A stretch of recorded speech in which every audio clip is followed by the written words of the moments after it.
Hey, what's up, guys? Welcome to Law-Splaining the Interwebs. I'm your host, Nick Ricada of Ricada Law. What the hell is happening on the video?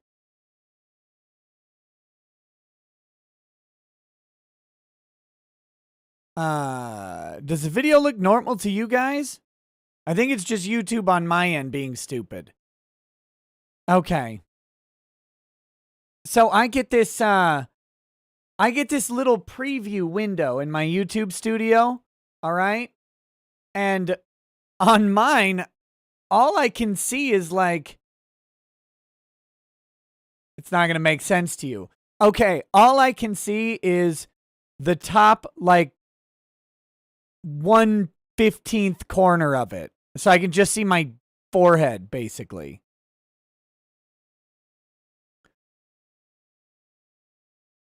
Get in your tank top now. Yeah. Why am I dressed so nicely? I'm just wearing a button-up shirt as opposed to a t-shirt. That's all. That's it. Nothing special.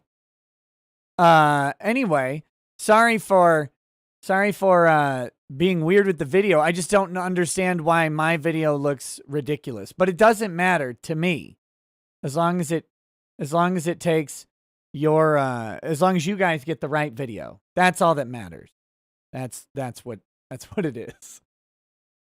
Oh my gosh, guys. Well, hey, so welcome to Law-Splaining the Interwebs. I'm your host, Nick Ricada of Ricada Law, small law firm in central Minnesota. And this is a chilled out nerd and law stream. Trying this out over here. I was doing these kind of chilled out streams on the media channel, but I wanted to try it out over here on the main channel. And we'll incorporate, legal conversations as well. Oh my gosh. We'll have everything. We'll have whatever you want. You guys are in charge of what we talk about today. I will say it now, and I'll try and remember to say it a little bit later. But forehead doubles as a theater screen. These streams are different than normal. The normal super chat rules are not in place, and I try to do chat interactivity aside from super chats as well. I read things that come in. That's kind of the goal, and we can explore all different subjects. Okay.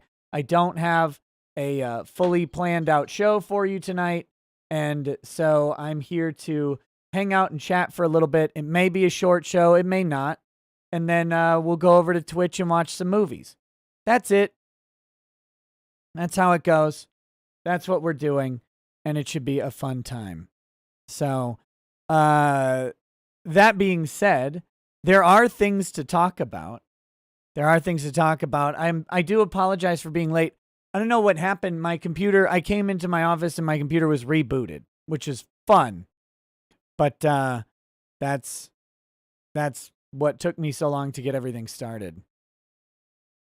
Can we kick it off with that hypocrite AOC? Yes, we can talk about AOC. AOC, she was really in danger when Alderaan was destroyed. She was on Tatooine, but never mind. That's how it goes. She's fine.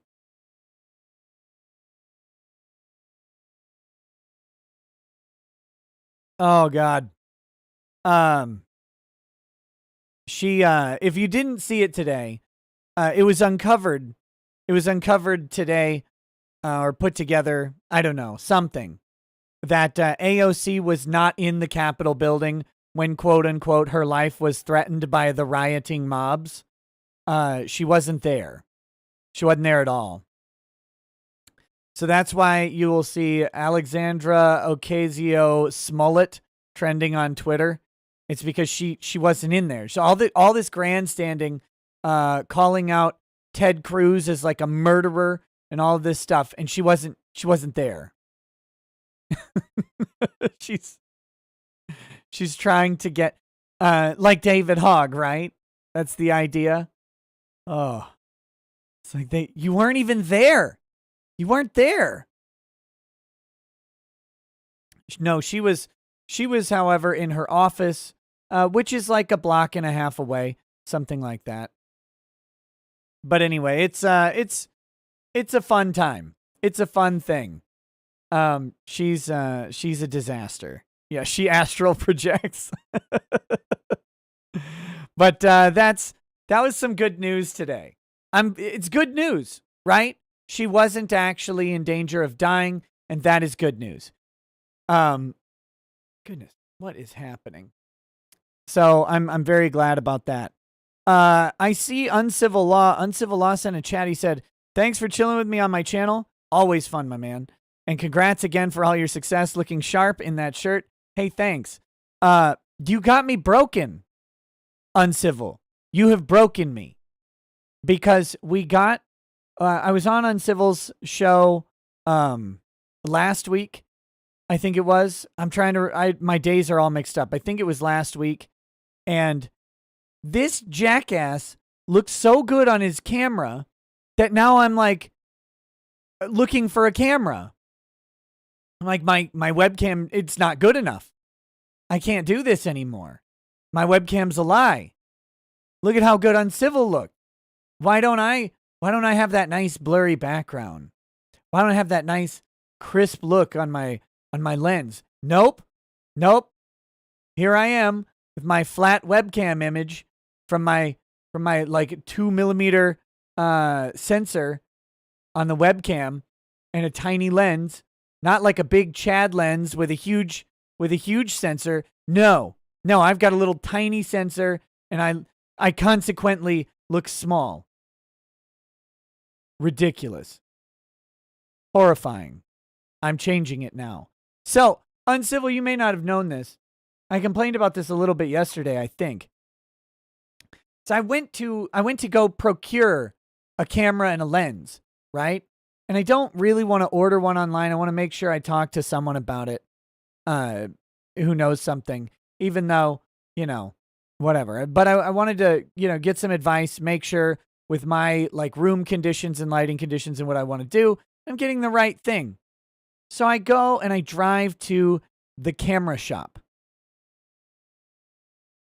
This store, like there isn't a camera store in my town. You can go to Walmart or Target. They have those cameras. So you can get like a Canon EOS Rebel or whatever. You can get those things. But you can't get like a good camera, like a really nice camera. I mean, and they don't have any lens selection at all. So I'm like, I'm going to go to the camera shop. That sounds great. It's like it's a little under an hour from my house. It's in St. Cloud and they have stores there. So I'll go there. And so I drive. I drive to the camera shop. Spend an hour in my car by myself driving to the camera shop to get there by before they close at 6. And I get to the camera shop and they don't sell cameras. They don't sell cameras at the camera shop. They don't sell lenses. They don't sell cameras.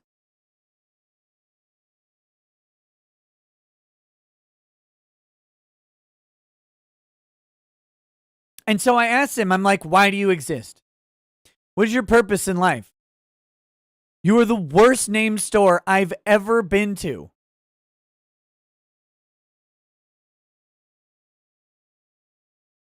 They don't sell they sell products to cameras. Yes, that's probably true. They develop film. Be the film shop, the photo store, the anything other than the camera shop. They do. It's like a photo development place, like a Fox Photo or something, which everybody does this at Walmart and Target now anyway. But not here. The camera shop is dedicated to being a dying business. I honestly don't understand what the purpose of this place is. But they don't sell cameras.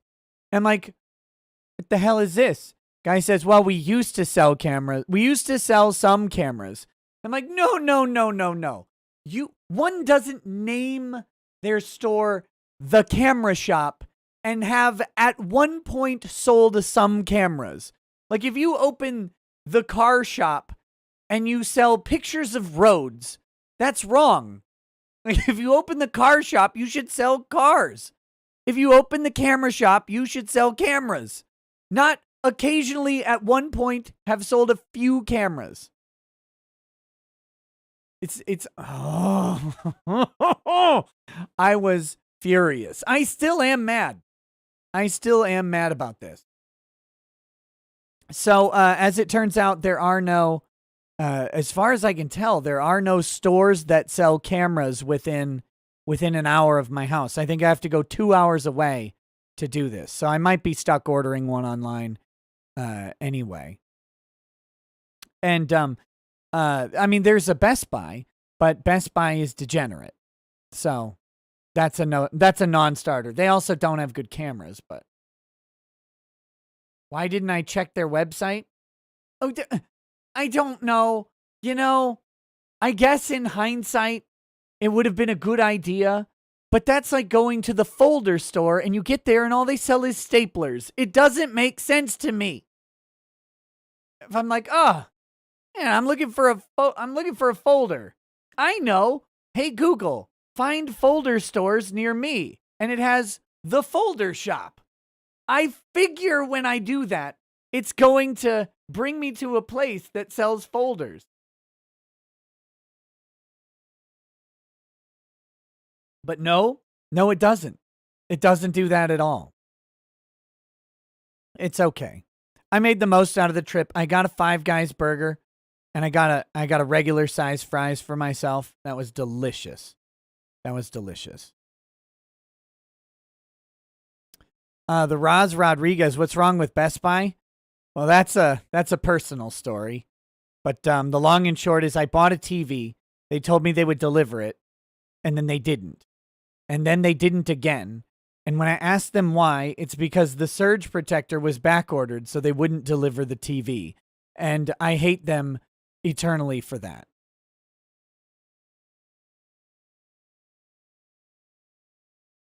That's the short story of that. They're also awful. There's not a fries in this state, Arctic Pride. There used to be. They don't exist anymore.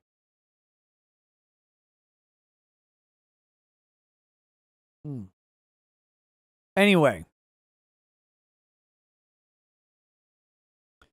So, had Five Guys inside his body. I've got a story about that. Not in the way you think. But I do have a story about gayness that I'll share with you in just a minute. Now, to be perfectly clear, if you are gay, or if you know a gay, I am not in any way, like, that doesn't bother me. I don't care. It's great. I support all lifestyles. Doesn't affect me. That being said, when I was in Knoxville the first time for the Dick Show, not the Dick Show, for the fight in Knoxville between Andy Worski and Tonka Saw, the fight that never was. Okay. No, I'm mixing this story up. I was not in Knoxville. I was in Atlanta, Georgia. And this was for the Dick Show. This is for the Dick Show Road Rage in Atlanta. And Lady Rackets and I were taken to breakfast by a wonderful person named Lydia. Lydia's great. She's the one who made the statue of me. He's up there. It's kind of annoying to get to, but the Rekieta Law statue was made by Lydia. And she took us to lunch or to brunch at this place. It's called the Blue something. It was very, very good. Very, very good. Now, because the Blue something was very good brunch place, it was also very, very busy. And so we got there and we're sitting outside in the pounding Georgia sun. It's hot. It is Hotlanta. And we're sitting there just dying outside waiting for our seat, our table. And Lady Rackets sits down next to this very burly fella with nice tattoos. He's got lots of tattoos. He's an older gentleman, maybe in his late 40s to early 50s. And so she strikes up a conversation. They're talking about tattoos, and turns out he's a tattoo artist. Okay? The Blue Oyster. It might be the Blue Oyster. Blue Robin? Blue Robin? Atlanta Brunch. Blue. Not Blue Oyster. No, not Blue Oyster. Ria's Bluebird. It's Ria's Bluebird. That's it. That place is fantastic. It's right by. It's right across the street from the this giant Civil War graveyard. Right across from this giant Civil War graveyard, and they have like a Confederate side, and they have a Jewish quarter, where Jews only are buried. I don't know. Does anybody know about this? Like why they would have specific grave sites that are only for Jews? Is it like a kosher thing? Is there a burial ritual of some sort? I literally don't know, but they had a specific Jew section at this thing. Have I Googled the blue waffle? You can't do that to me, Teleco.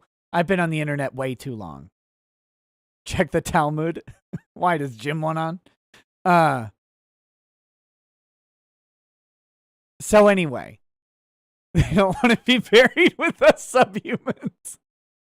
No. Okay. The stream is not dead, just in case you guys got a little hiccup there.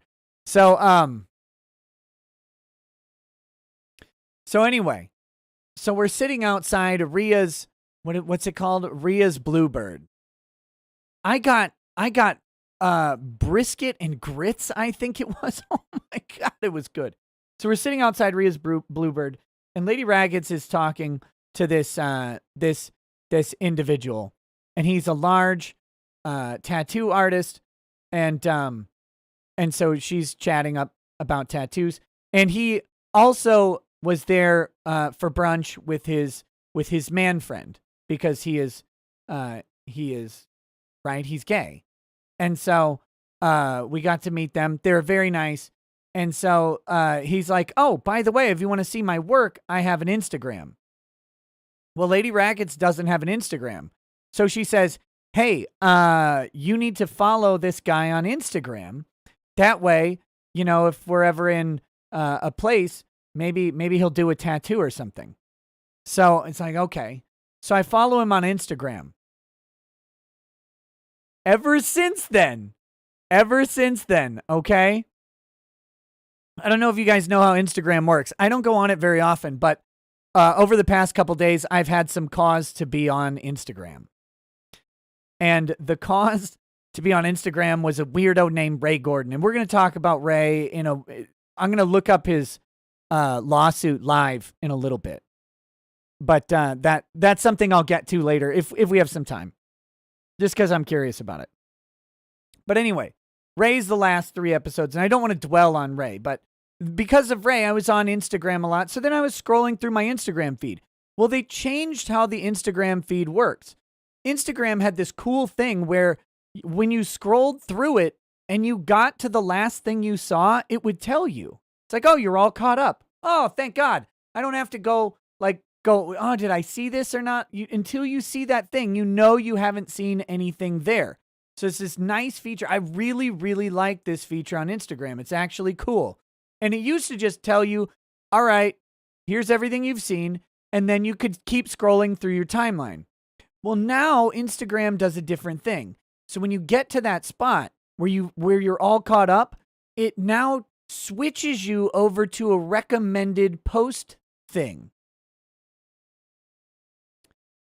So it doesn't, you can go back to your timeline and go back to the old stuff, but it defaults to switching you to recommended posts algorithmically based on who you follow and what you like, right? Well, I happen to follow a big gay bear. So now, as I'm scrolling through my Instagram, I get Warhammer memes, I get minis, and then occasionally a big hairy gay man. Just Just,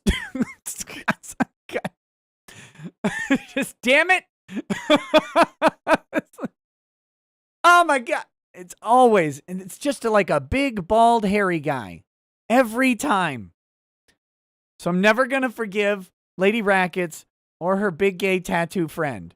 He's the nicest guy. Like, he was seriously super nice. He and his husband or whatever. They seem great.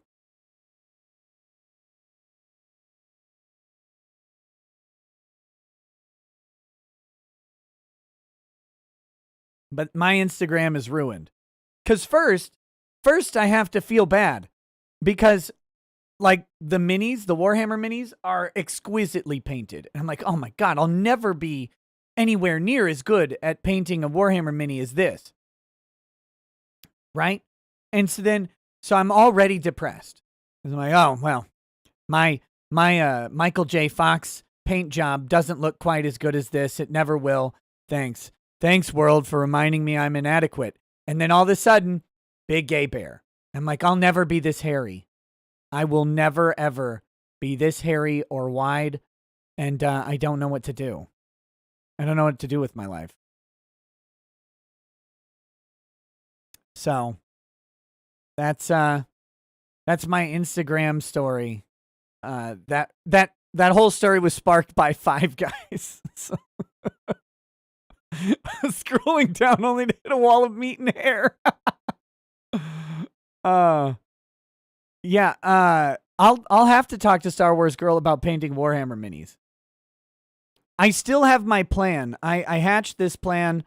Well, I didn't hatch it. Someone recommended it on the last nerd stream I was doing when I was talking about different artists. I'm going to try and get some artists that I know to paint minis and see what they can do. Like people who don't know anything about Warhammer and see if they'll do it. I think that'd be awesome. So anyway, let me start going through some of these chats. And like I said earlier, but in case you're new here, this is a really relaxed show and the normal chat rules don't apply. The goal of these chilled out shows is not to like rake in chats or anything like that. It's literally I come to hang out and talk with the chat. So I try to answer the ones in the chat. Of course, I'm going to read all the super chats that do come in, but it's not like the normal thing. So I'm going to read them kind of in order and I try to get to them faster. So, Synac8 says, I have to send this before AOC deletes her Twitter. She's accusing Trump supporters of planting bombs around the Capitol building. Yeah, that's, AOC has been like the harbinger of fake news about the Capitol riots. Do I have tattoos? Yes. Yes, I have, well, it's like either 1 or 4, depending on how you look at it, but I do, but no, you can't see them. And I got it long before I met the gay guy. Yeah, she has been a harbinger of fake news about the Capitol stuff, which is great. She's been proliferating the capture and kill squads that were tramp stamp. No way. Who would get a tattoo on their lower back? Do you know how much that would hurt? Spine tattoos are painful.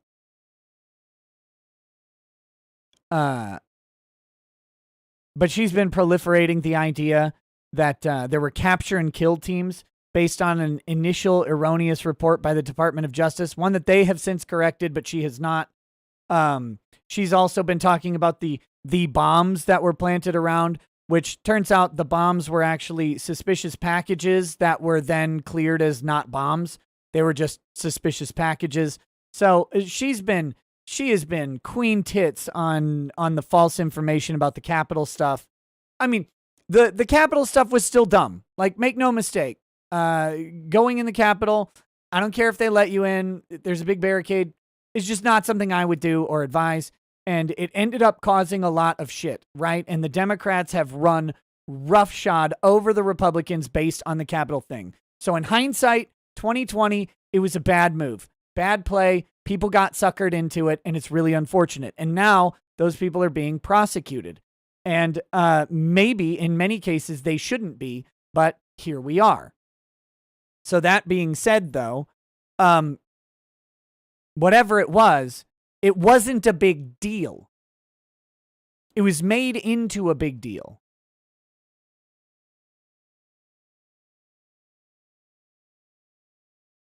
Are your have the rock? My tattoo didn't hurt. Well, it did a little bit. It did a little bit at one spot, on my urethra, but elsewhere it didn't hurt at all. The Frozen Gamer says, "Is it bad that every time I see the word consult, my brain autocorrects to conslut?" Now read the question in JSL's voice. The Cody Duffin says, "Did you see Coca-Cola's law firm's racial equity mandate? Yes. Firms must meet a racial quota to represent them. Death Sport is highly recommended by Doomcock." Yeah, Death Sport is on my list. Death Sport is on my list. I don't actually have a tattoo on my urethra, guys. That was a joke. Tonight we're going to watch Coming to America, the original. Someone said it's only on there for Black History Month. That may be true, but also on March 5th, Coming to America premieres on Prime. So I think they're also doing it in anticipation of the launch of Coming to America 2. So we will be doing Coming to America, and then let me do this. I have found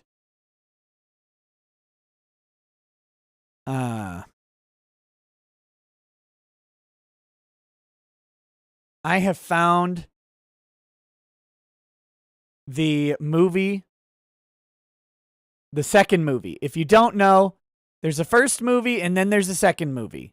Okay? That's how I do, that seems to make sense, but it's necessary to realize that there's a first movie and a second movie. And the second movie is completely different than the first movie. Where is it? Here we go. The second movie has specific characteristics. Now, I'm not going to tell you what this movie is, but I have found the second movie based on this review. All right, So this is the preview for the second movie tonight. And if this review doesn't sell you on this second movie, I honestly don't know what will. But I will not reveal the title of the second movie. You have to come to the Twitch stream to watch it. Okay? So here we go. Up here. I'll read it. Degrades the mind and body. That's the title of this review. Degrades the mind and body. It says, "I only watched this so I could feature it in my nudity is bullshit list. This is the kind of filth that makes you wonder why women do this to themselves. I just don't understand why stuff like this is made. Only a rotten degenerate could get gratification out of watching this. The plot was probably written by some douchebag.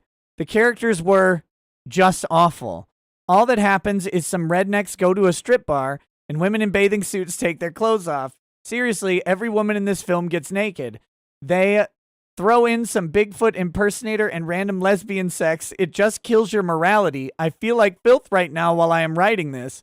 This movie sucks. If you watch it and enjoy it, then you have problems."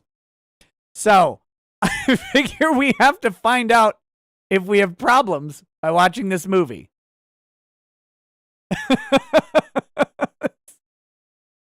It's not Showgirls. Showgirls isn't actually on Prime.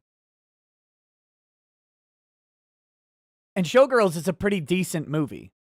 Like, aside from the nudity, it's actually like a well-written film. But yeah. So anyway, that's the second movie tonight. So I'm all prepped for the movie night tonight. We've got everything lined up and ready to go. I strongly recommend you join us at least for Coming to America. If you're not a degenerate, and if you're not a degenerate, you don't have to stay for the second movie. But Coming to America is a great movie. Great movie. One of my favorites. I watched it all the time growing up. really, really funny stuff. Eddie Murphy and Arsenio Hall in their prime. Just all around great. So Craig Litton says, I am typing this super chat at 105 words per minute. Oof. I'm getting terrified. Wait. Chris Ora, 2066 says, heard apparently anime and game voice actor Quentin Flynn won in court today after a movement similar to what happened with Vic. Could this give some more hope for Vic if the appeals come through? Look, if the appeals come through, either way, I don't think Vic needs much hope. The appeals coming through is gravy. It would be wonderful. We'll see what happens. We'll see what happens there. But yeah, it's good news in general. It's good news against this idea of mob revengeance upon someone for some perceived slight that they then make up allegations about someone. It's good to see that those were somewhat punished. Although I've only heard that he won. I don't know what the terms of anything actually were. So I don't know.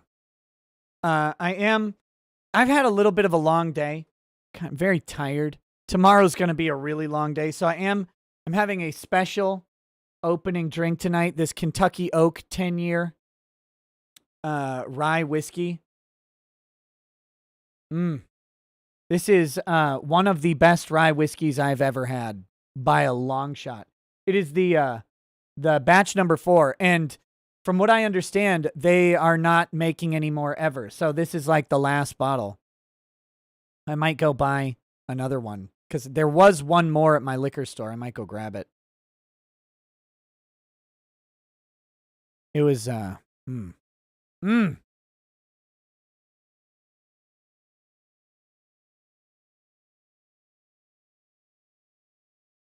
Zypher Warrior. Yep. I'm going to talk about Elon Musk in a minute and SpaceX. Stacy Dealman says, needed this stream. Me and my sister lost our best friend today. Oh, that sucks. I'm sorry to hear that. Well, hopefully we can put a little bit of a smile on your face this evening and you don't have to deal with those other emotions for a little bit.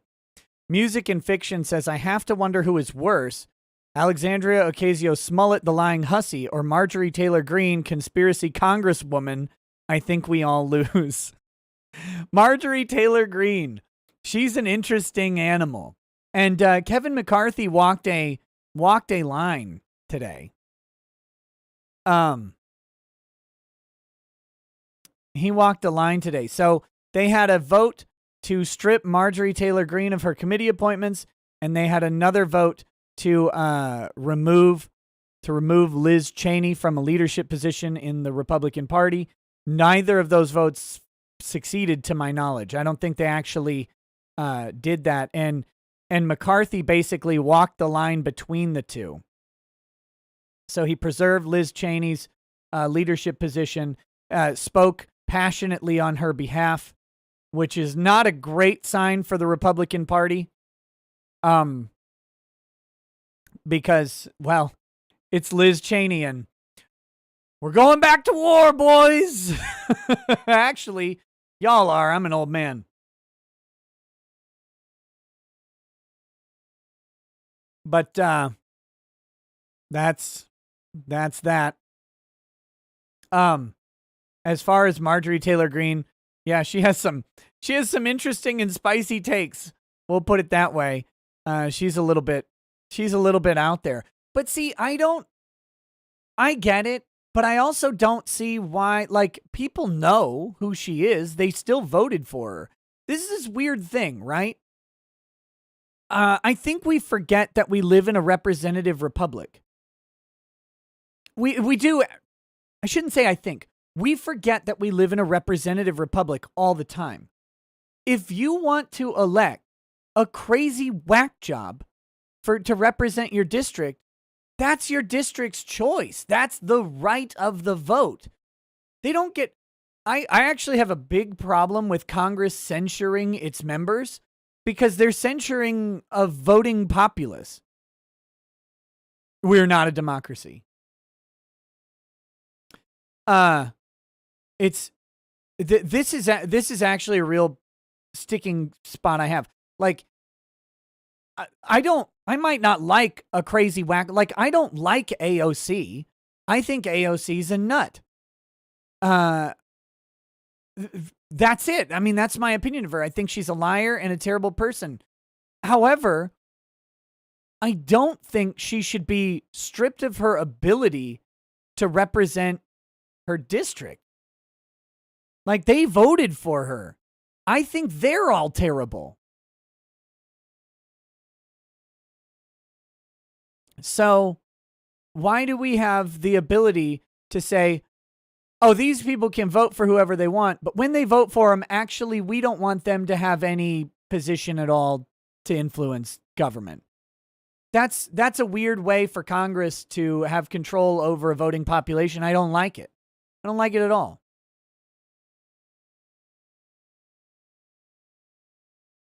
But that's me. So, kill notes. It's not a GOP senator. It's a GOP representative, Marjorie Taylor Greene. That's the blonde chick I think that you're thinking of. But yeah, I'm not a big fan of the whole like censuring thing and stripping them of appointments and stuff. People still wanted that. Whatever that is, they wanted that to represent them. And the fact that we can just arbitrarily take away their representation, that's kind of what we fought the war over. But that's, yeah.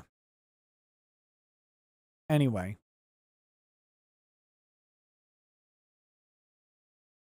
What district? She was voted by Twitter. The people of her district tried to get rid of her. Wait, who are you talking about? Anyway. I mean, yeah, never mind. What's wrong with AOC stripping? Nothing until she smiles.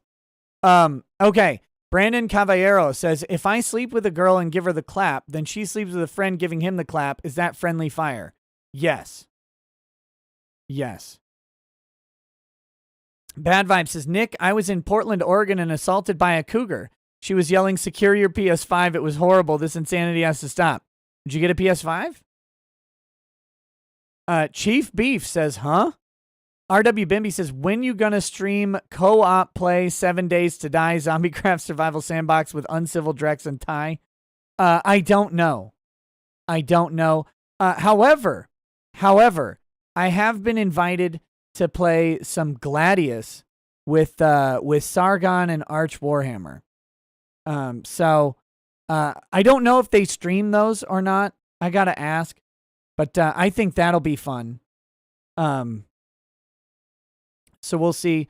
I don't know if they do stream it, then I will stream with them. If they don't stream it, I wouldn't want to infringe on that privacy or anything. But if they do, I'll gladly join in on that. I've never actually played Gladius, so I got to play some practice rounds.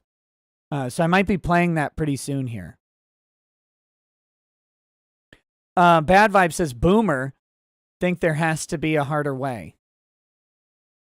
Yes. Cars in Depth says, cameras, normal folks call B&H. Who's B&H?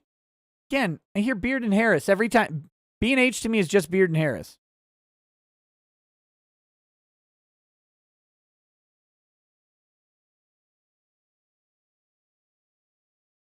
Music and Fiction says, Val's Rapid Service, go there, never Five Guys. Hashtag, there isn't a Val's Rapid. I'm in Minnesota. If there's something that you think is good food, it doesn't exist here. It doesn't exist. I am sad to say that I have not watched Redo of Healer episode 4 yet.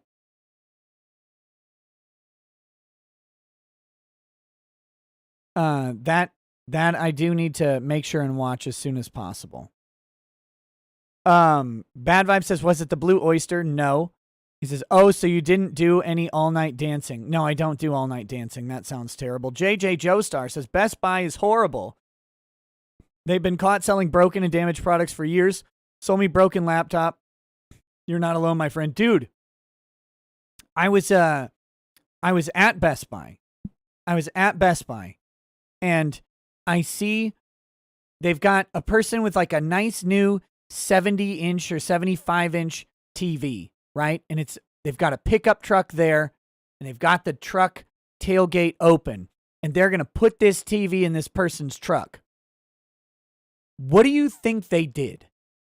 What is the worst way to do that? They tipped it on its side. They tipped the 70-inch TV on its, like, flat down and put it in the truck bed laying down. What the? It says on every box, don't do that. Don't do that. It's not made to have the pressure on the screen that way. And that's how they loaded it in the car. It's like, what? Why are you? Oh, this person just spent, I don't know. It didn't look like, it was like an 8,000 series. So it was probably like $1,000, but still this person spent like $1,000 on that TV, and you're just putting it in. The workers have the rock. It was the workers loading it in the car. Oh, I was so mad. I was like, this is such Best Buy. This is Best Buy incarnate.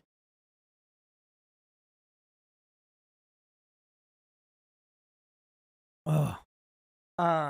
Biden the Cold One says chess is my wealth. That guy has some gems. He has some gems. Does good Tex-Mex / Mexican food exist in Minnesota? Because it sure as hell doesn't exist while I was living in Oregon.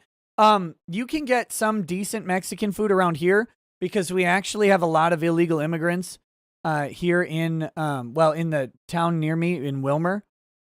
Has a high illegal population and a high legal Mexican population as well. But some of the restaurants are actually owned by illegals here, which is great. They have good food. Make some fine burritos and tacos. Authentic style tacos, right? But have I talked about the latest Maricopa County, Arizona audit fight? I did a video on when the election board finally agreed to hand over the requested material to the House or the Senate Republicans, but I haven't been following it since then. I got to take a look. Okay. Big Red Bear. So what you're saying is that your Thousand Sons Marines really are the Matt Jarbo of paint quality. I feel vindicated. Yes. E1337 Neo says, what about the tamales? I have like 50 tamales sitting in my freezer right now. And they're pretty good. They're pretty good. Made by a local lady, not like not a restaurant, but they just a couple ladies get together and make some tamales here in town. E1337 Neo says, hey, Nick, never forget that there's nothing manlier than 5 guys in your mouth. Angry Baneling says, stream goal, put archive link in the description. Oh, yeah, I'll do that, I guess. Just a second. Let's see. Nope. Don't want that running.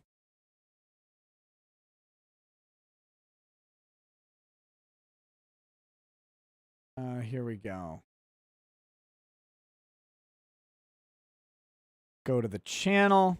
I think I'll have banner art and an avatar picture for that channel tomorrow. So that's nice. This stream will be archived on the Ricada Law Live channel here. Okay. Yeah, I saw someone today say that they were looking for the replays, and they didn't know I hid them on that channel. It's like, I've been trying to announce this and talk about it, but it's hard to get the message out. It's actually really difficult to get people to know where those archives go. The nature of how YouTube works, and people cycle in. So I tried to give some warning, but it just not everybody gets to see it. Here, it's in the description. This is where all of the replays go. All of the replays of the live streams are going to be on that channel. There, I mean, the 5, I think, most recent ones are there already, and they have been getting some views and stuff like that. So I know people are seeing it, and the subscriptions to that channel are going up. I just want to make sure that people know that those are always there. They're always there.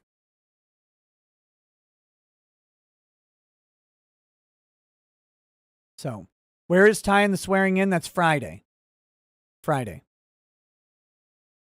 Can you pin a comment on the community page and maybe put it in all your descriptions? I can, but the descriptions go away when I move them to the other channel. That's the hard part about this.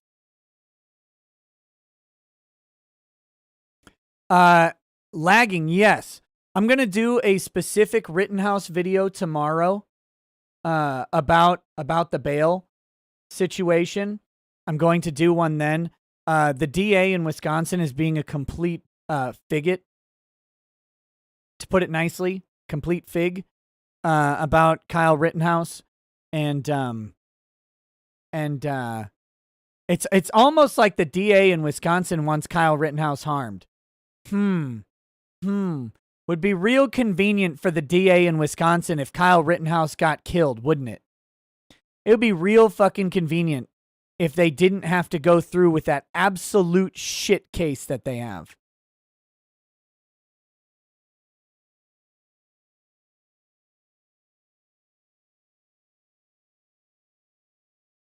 But yeah, so Kyle and his family have moved into a safe house. They did not, quote unquote, inform the court of their new address, because when you inform the court of an address change, it is publicly available. It's a public record. So the defense attorney had tried to inform the prosecutor that Kyle would be moving, and if they could keep the address confidential, he would share it with them. The prosecutor declined to allow that. And so they didn't tell him. They didn't update the court. And so now the prosecutor is trying to use that as evidence that Kyle should have higher bail conditions and should be returned to jail if he's not willing to do them, because he knows that their fundraising drive is over. So now he wants to impose an additional $200,000 bail on Kyle Rittenhouse, and he wants to do that because he probably doesn't think they'll be able to get it. Possible to get Kyle on the stream? I would not risk that. No. That kid is fighting for his life. There's no way I'm going to have him come on my show and happen to say anything that might get him to have a lesser chance of making it through that. So if he inevitably beats the charges, then I would gladly reach out to him. I don't know that he'd want to come on, but I would gladly have him on if he were able to beat the charges. But until then, I wouldn't even ask, personally.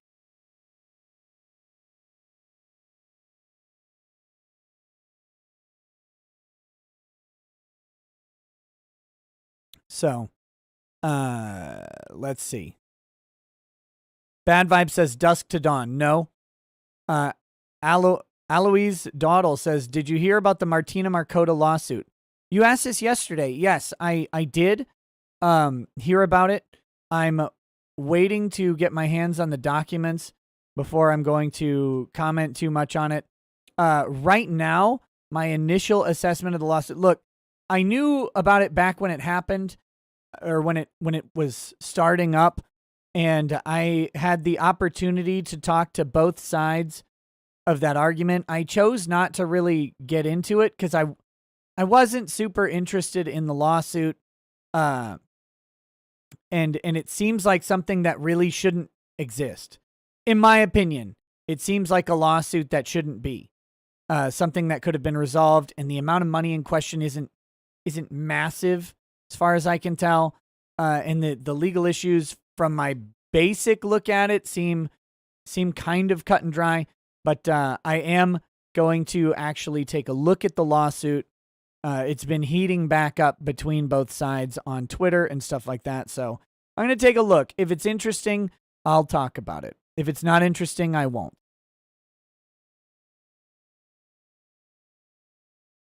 Skeeth 205. Yeah, I'm probably going to do, because I'm going to, there's like an intro video that I recorded a long time ago back at my old house and everything. There's an intro video that on the channel, and I'm probably going to record a new one and put it up as the intro video and the returning video, just so people know that, you know, the short clips are going to be about legal and political issues. And I'll also mention my other channels with their sorts of things as well. And I'll mention the live stream. So it's been a long time. I need to refresh that video. So I will be doing that soon.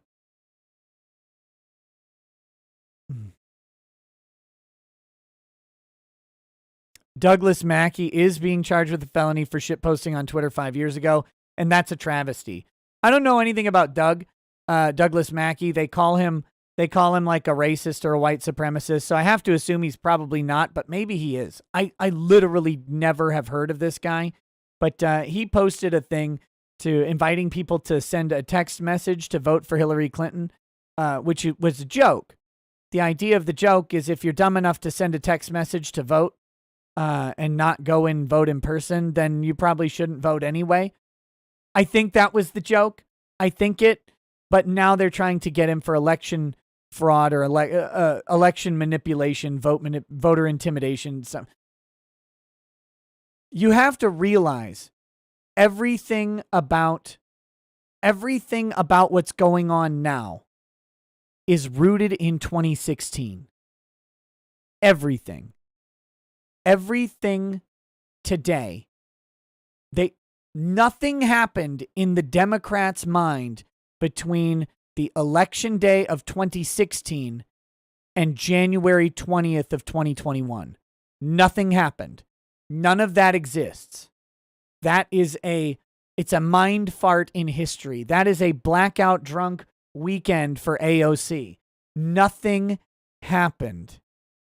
Right?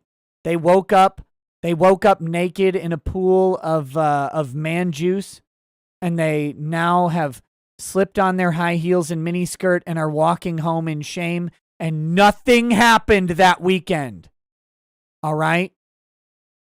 What they know is Hillary Clinton was just not elected, and now Joe Biden is president. Those are the only two things that they know. And so everything is going back to 2016. All the stuff with Donald Trump, all the punitive actions on Donald Trump, it's about 2016. Everybody who supported Donald Trump, everybody who stands up for him, it's about Hillary Clinton. It's about Hillary. They've been doing it since 2016. The Steele dossier, all this stuff was about Hillary Clinton losing the election. They will never forgive America for it. They will never do it. So everything you see. Why are they prosecuting a guy for something that happened 5 years ago? By the way, nothing he did would have changed the election, right? So in the eyes of the courts, that should be a moot lawsuit, latches or whatever. Even if you accept the premise that he somehow suppressed a voter by telling them to vote by text, which in no way prevents them from going to the polls and voting. Like if you tell me right now, hey, Nick, you can vote by text, and I send you a text, that doesn't mean I didn't vote. Doesn't mean anything. Nothing he did actually suppressed a voter. So, but they're prosecuting him because Hillary Clinton lost. And again, you have to remember all of this stuff. All of this stuff is about them not being able to accept that Hillary Clinton lost. And I I do want to say the Republicans are at risk of doing the same thing. Fair or not, at some point, Republicans will have to accept the Trump loss. Again, they don't have to accept it as fair, but being stuck like the Democrats have been stuck for 5 years is not going to be profitable for the Republican Party in the long run, or for whatever happens. I don't care about the Republican Party. I already know I'm going to get heat for that. It's not about the Republican Party. That doesn't matter. It's not profitable for you to get stuck in a particular moment in history. Again, even if at this point, it doesn't matter if Trump won by 80 million votes. I mean, 80 million above the votes that he got. So if he beat Joe Biden by double Joe Biden's vote totals, but Joe Biden was inaugurated, it doesn't matter at this point. Well, I sound like Hillary now. What does it matter at this point? Because of the inauguration, that's not going to get undone. So Republicans wallowing and sitting on that fact is only a danger to their ability to do anything going forward. And so that's what I mean by it. They don't have to accept it as true. They don't have to accept it as just or legitimate. They don't have to do any of that. But getting stuck at that moment in time is where the Democrats have been since 2016, and it's actually not a positive thing. And there are ways to go about trying to take things back. And if they're stuck in 2020, they'll never do it. That's what I mean. Aurelianus says, "What's up, Nick? Ever have Japanese whiskey?" Yeah, a couple. Big fan of Yamazaki. Very good. Love the show. Good vibes and well wishes. Hey, man, good vibes and well wishes back to you. Yamazaki, I think I had a 17-year Yamazaki down in Houston at Kamehacon. Not Kamehacon. Anime Matsuri. I'm pretty sure I bought Vic one, and he wasn't too fond of it. Because let's talk about the real issue here. And, this will probably get back to Vic somehow, but I've got to call this man out. Vic is a good man. Vic is charismatic. He's caring. He's wonderful. He's thoughtful. He's overwhelmingly and exceedingly nice. But Victor Mignogna, has pleb tier taste in alcoholic beverages. Absolutely abysmal. Unrefined, cretin taste in alcoholic beverages. And I need to call this man out. These are unacceptable takes from this guy. Look, I don't care how nice you are. I don't care how many people like you. You have this pedestrian approach to liquor. And we're going to have some discussions. So, look, and if that gets back to Vic, look at it. Look, I don't even care. I don't even care if that gets back to him. The truth has to be told here. I've held up this charade for too long. Too long. I bring this man a glass of Lagavulin 16, and he coughs and complains like, oh, it's so smoky. Yeah, Vic. Yes, it's smoky. Wait. Oh, it's so smoky, bro.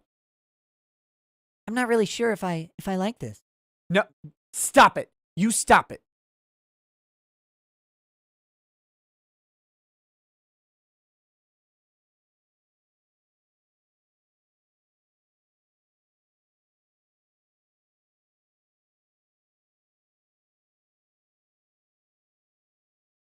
The truth has to come out. The truth, the exposure of Vic Mignogna must happen. Eaglone says the guy that gets drunk on Fireball. That was punishment. I hate Fireball. Oh, God, it's so bad. So terrible. All right, Blasphemous Atheist says, what would you think of a political party called the John Locke Party? The same thing I think of the Libertarian Party, the Green Party, all of them. Look, I don't like Democrats or Republicans, but the reality is, at this point, they've basically cemented they basically cemented the two-party system in the way that it exists, and the idea of fracturing or splitting either of those parties is very low. Very low. I don't find at this point that the support for it is profitable. I think the Democrats would love nothing more than to have a split in the Republican Party. And the reason I know that is because I would love nothing more to have a split in the Democrat Party. The third party is just not going to be, it's just, you're not going to have any influence at all. And maybe that's the solution. Just giving you my opinion on it, right? Just my opinion on it.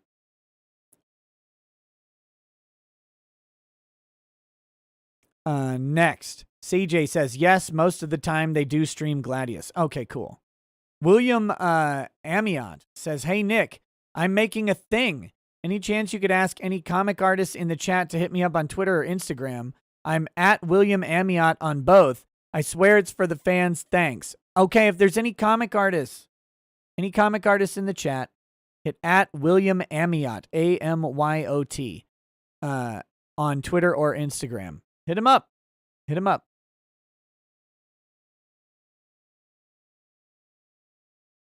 Let's see. Bad Vibe says no, but if anyone is interested, head for 57th and Sandy Boulevard. Oh, is that where the PS5 is? Bad Dragonite says Randy Orton was loading the TV. RKO, out of nowhere. Brandon Caballero says, any Vic updates? Not yet. In theory, there could be one tomorrow. It's not really particularly likely. Again, 9 months from September 22nd is kind of a barometer. That's sometime in May, I think. Robert Levito says, hey, Nick, been introducing my cousins to older movies. They had never seen Super Troopers. Next was Porky's. It's been great. Old movies are great. New movies tend to be terrible. Literally everyone says, Susan Rosenberg was arrested in 1985 for bombing the Capitol building, was pardoned by Clinton, and now raises money for Black Lives Matter. Well, yeah. Bad Vibe says, do you skim over the Tyson versus Easterday case? No, not yet. Angry Baneling says, I blame Gamergate for the lack of redheads here. That's a travesty. Stargate 404 says, I got to get up for legal writing and research in 5 hours but can't sleep. Thanks for keeping me company. Oh, no. Oh, legal writing and research is a terrible class. Ours was writing, research, and practice. Serial Foxy says, Redneck Roots? Nope. Kingly Gaming says, I was going to wait for when Ty gets back on, but if you could interview one person, fiction or nonfiction, alive or dead, who would it be and why? Whoa. Fiction or nonfiction? If I could interview one person? Let's see. Nonfiction. Let's go with nonfiction first. No, let's go with fiction first. I would interview. I just had them in my head. Damn it. I just had the fiction. Oh, Hiram Graff from Ender's Game. That's who I would. That's the fictional person I would interview. It's got to be the Big E. No way, Ron Crossman. I would be awed by his presence and wouldn't be able to ask any questions. I would interview Hiram Graff from Ender's Game for fiction. For nonfiction, I would probably interview. This is a very good question. I would probably interview Nestor from the Iliad. I think that'd be very interesting. Why for both of them? Hiram Graff. I would want to interview Hiram Graff because he's not as smart as everyone he has to manage. And I want to know how he consistently controlled the people he was managing when they were so much smarter than him. I think that'd be an interesting interview. Nestor is already old at the time of the Iliad, and he knows the old stories and the old wars before the Iliad, and I would like to talk to him about that. So that's what I would imagine, what wisdom you could gain from someone who was old at the start of one of the most famous wars in history and regarded as a sage amongst a legion of kings. Very, very interesting to me. Bad Vibe says, from someone who hates coffee, yeah, sorry, I stand with Vic. Your taste buds are broken, likely because your nose has smelled too much. Coffee's awful. Stormcrow900 says, who are these Federalist Society guys you and Razor lambast? I don't lambast them so much. Robert Barnes does. I'm indifferent to the Federalist Society, but Federalist Society, it's an organization of people, and they have a massive amount of influence over basically conservative views of law. I don't know if you guys know this, but like, law isn't as set in stone as people like to make it out to be. It's like, oh, well, this is the law around abortion. This is how it is. That's a very law Twitter take. But lawyers who are working on cases, you can't look at something that way, because you've got a client in front of you that says, I need this. I need this. And you go, if you look at your client and you say, well, you can't have that, then you don't have a client. So what you have to do is, when your client says, I need this, you say, okay, this is going to be a tough road, but let me figure out how we can try and get there. And if you're willing to try with me, we can do it. Can't make any promises, because here's how things are right now, and here's what it'll take to change that up. But you have to try and deliver results. So the Federalist Society has a particular judicial perspective, and Robert Barnes has been highly critical of them, because that judicial perspective is basically how conservative justices have been chosen, since Bush and even before. And to put that in perspective, that means that 3 people were appointed to the Supreme Court by Donald Trump, and none of those 3 people wanted to take a single election case. So that'll give you an idea of the Federalist Society judicial interpretations of things, right? They recommended these 3 justices. They supported and endorsed them. They were probably instrumental in compiling the short list of justices that a president would appoint to a various position, and it was followed through. And then, when President Trump needed them, they did not come through, because their judicial philosophy is aligned with the Federalist Society and not with what Trump needed. Now, that's not necessarily a bad thing. That's just a criticism of them. And I do think that the 3 justices appointed by Trump did him a little bit of a disservice, at least by not hearing Texas versus Pennsylvania. I don't think they were going to overturn the election. They never have maintained that they would, but I think that they did him a disservice by not at least hearing the case. I think they did our country a disservice, more important than Trump, but I do think that judicial perspective was one that was informed by the Federalist Society. And that's what Robert Barnes was saying before, during, and after the election.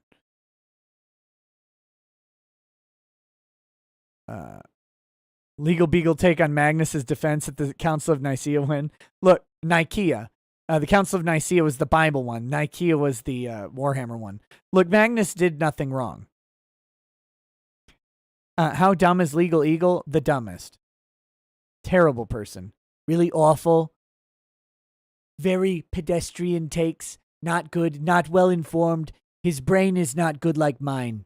I have a good brain. Very terrific. Wonderful brain. Many people have looked at my brain. They said they've never seen anything like it before. Legal Eagle, we see this brain every day. It's a terrible brain. Very common. Nothing new to see here. No one needs to listen to this.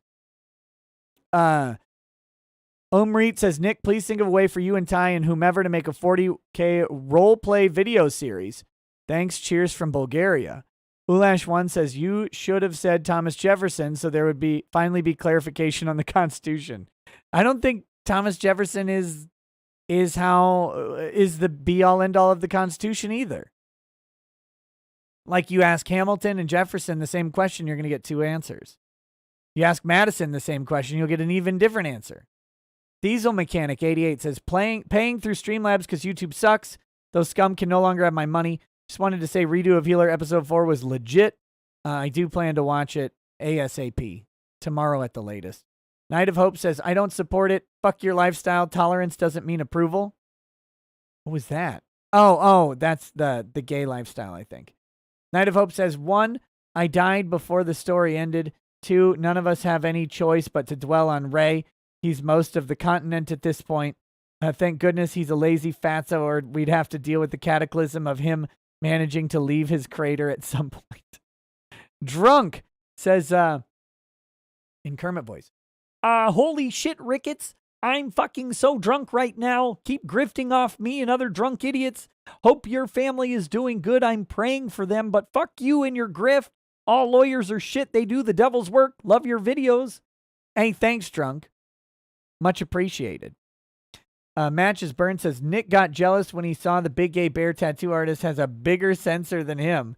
It's okay. It's not the size of the sensor, but how you use it, Nick. Hill says, calling it now, Nick has a I Heart Matt Ward tattoo and an Ultra Smurfs tramp stamp. No. Who's Matt Ward? Oh, the guy who wrote the Ultramarines. I keep forgetting that. Siren Jag says, are you saying that I can come to Minnesota and face paint you? Then we can take photographs and blow those up. No. Night of Hopex says, I realized the other day that I'm too old to draft and I got kind of depressed. On the one hand, I should probably be glad there's at least a formality between this tin-op oligarchy and it sending me to my death. On the other hand, though, geez, so old it sucks. Namru says, Nick, love your videos. I'm drunk as shit, so take your money. Poor college student here. Don't worry, I've got the funds to give you $5 every now and then. Thank you. Look, because if you didn't have $5, I'd ask you what you were doing with your life.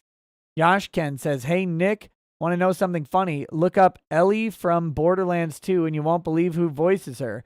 Spoilers, Jamie Markey. I am aware. But they're twins, so makes sense.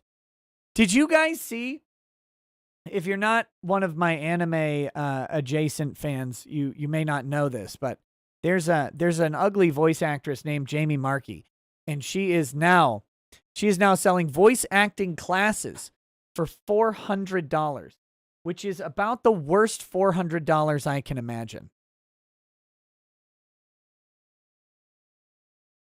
$400. You can buy a Microsoft Surface Go for $400.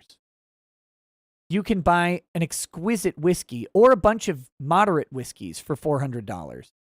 You can light it on fire. You can roll up $400 into a tube and eat it. You can do anything better than spending $400 on learning how to talk into a microphone from Jamie Markey.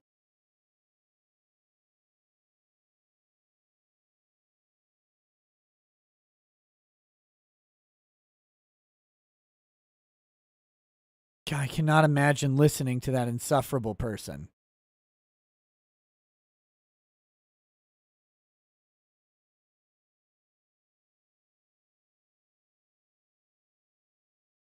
I think someone suggested I should take them.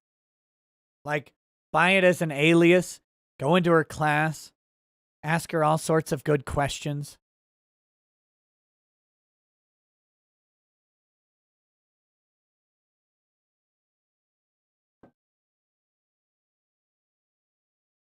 By the way, is anyone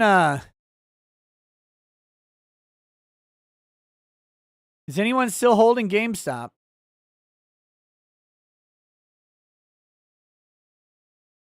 GameStop been taking a tumble. Down to 90 a share-ish, somewhere around there.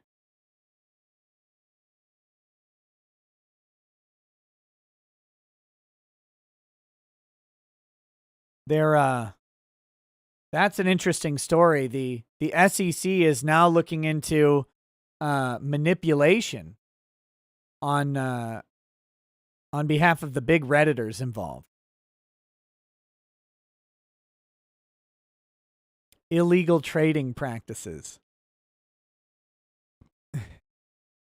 By the way, we have a president that's beholden to Wall Street.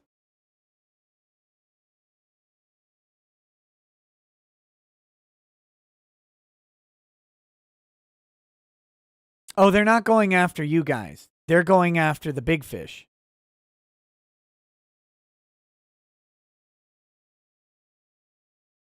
They should be looking into the naked short and said, no. Listen. Hedge funds are allowed to do this. Peasant, you aren't. Hedge funds are allowed. You peasant, you are not.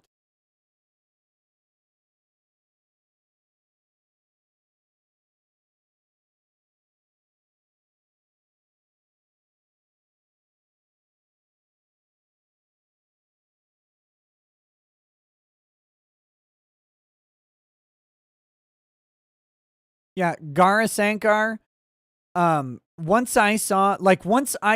Here's how I knew GameStop was dead. I'll tell you guys a secret.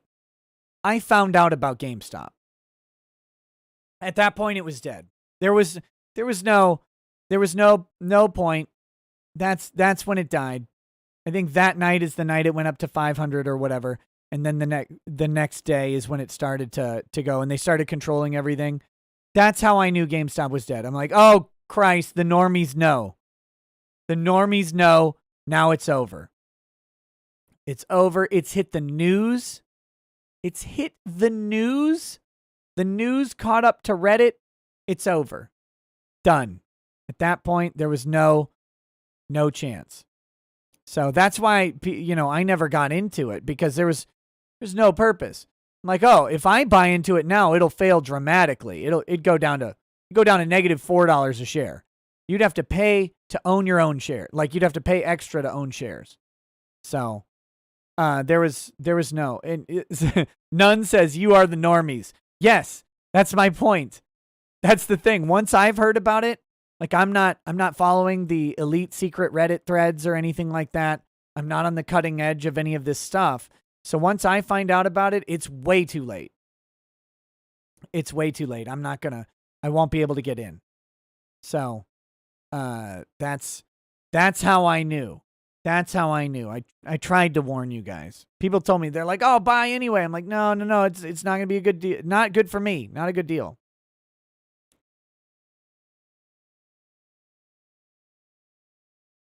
Stone Cold Negan, I hope he sold at 300.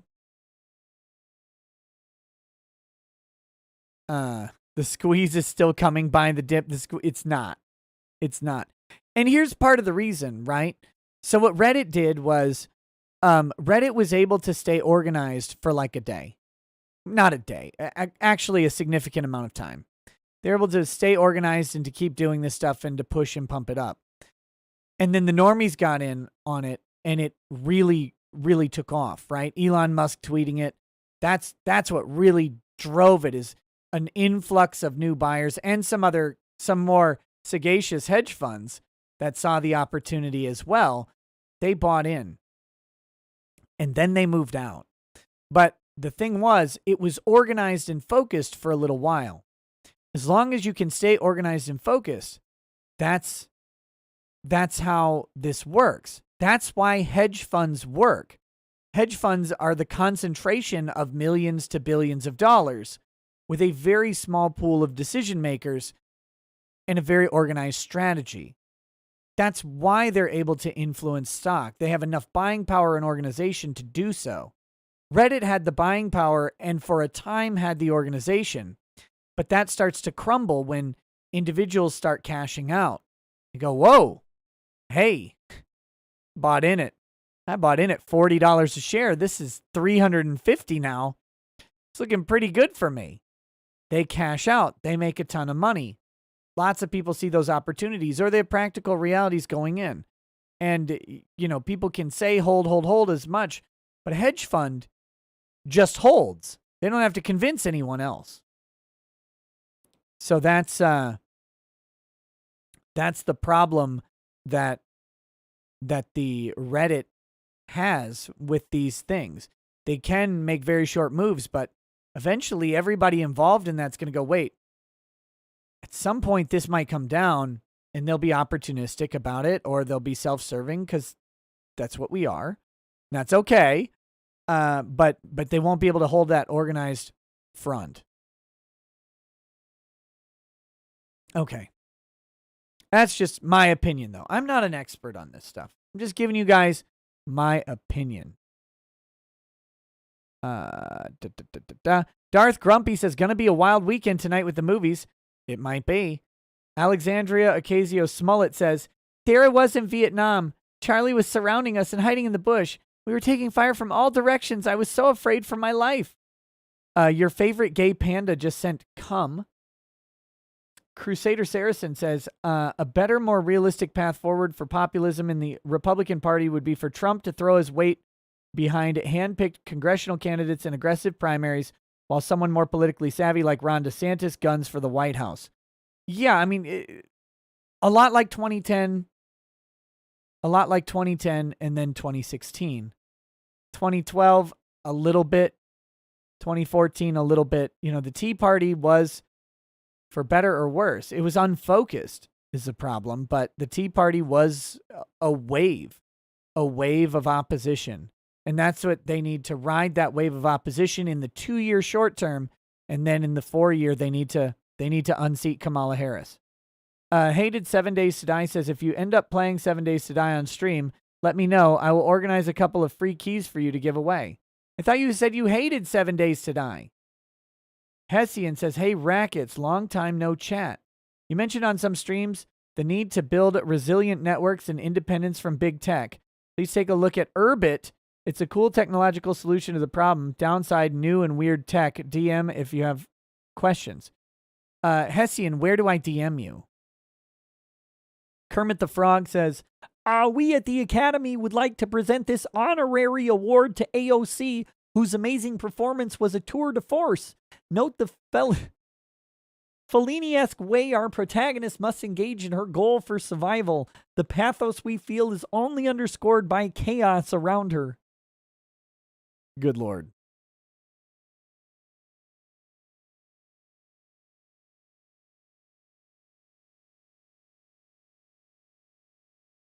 It's a time to regulate Big Reddit. It's not.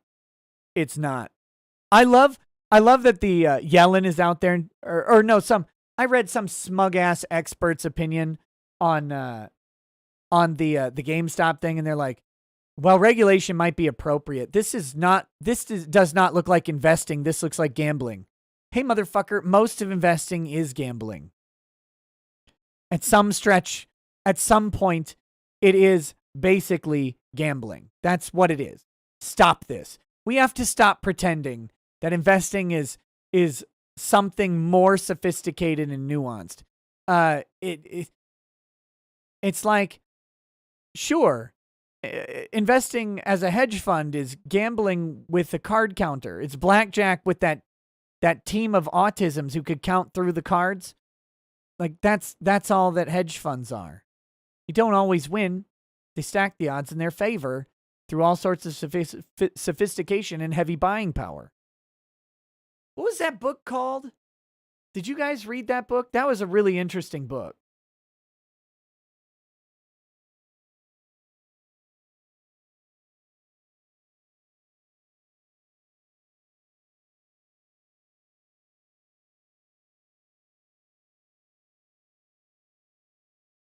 Not The Big Short. No, the one about the blackjack players.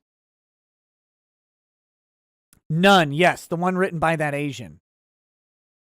I didn't watch the movie because it looked terrible, but the book was actually really good. Was it just 21? Bringing Down the House. Thank you. Bring Down the House. Great book. Not super long. Really interesting look into how card counting can basically break blackjack. But card counting is much more sophisticated than one person sitting there counting cards. They developed a serious system. And it involved multiple people. And it involved a significant amount of money. They were able to make a lot of money doing it, but they had to really develop it out.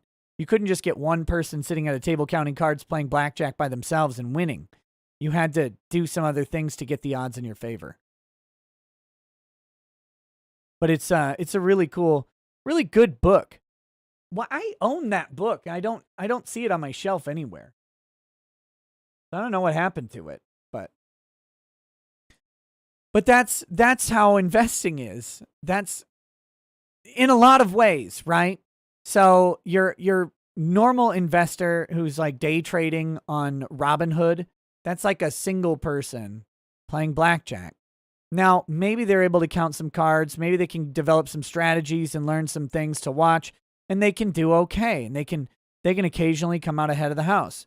That's how blackjack is. There's some skill involved. If you learn the rules and you keep track of things and you play conservatively, it gives you an opportunity to beat the house. Whereas like a slot machine is all random chance, blackjack is mitigated. And of course, the payouts on blackjack are mitigated by the fact that skill can be involved. It's an uncontrollable factor, and the house mitigates against that uncontrollable factor. Investing alone is like that. And then you can start bringing in, you could do investment funds and stuff to consistently try to come out ahead of the house most of the time, but you're going to mitigate your upward potential when you do things like that. And there's different strategies and ways to go about it. But yeah, the GameStop thing, in a lot of ways, I mean, it was playing with a much fuller deck. But I know people say investing isn't gambling. I mean, kind of. Knowing when companies are strong. Yeah, but these days, think about it. Company can be strong, but you find out that a CEO dropped the N-word in 1988. And that company gets a lot less strong really fast. It doesn't make any sense. What about MyPillow? MyPillow, you got Mike Lindell wrapped up and stuff. That company has now been dropped by like every major vendor. It's you don't know what's going to happen. You can make a lot of hedges. You can do a lot of planning and a lot of research, and you can really make some wise decisions. But at the end of the day, you're at the mercy of someone else. COVID threw off a lot of people's investment plans in some ways.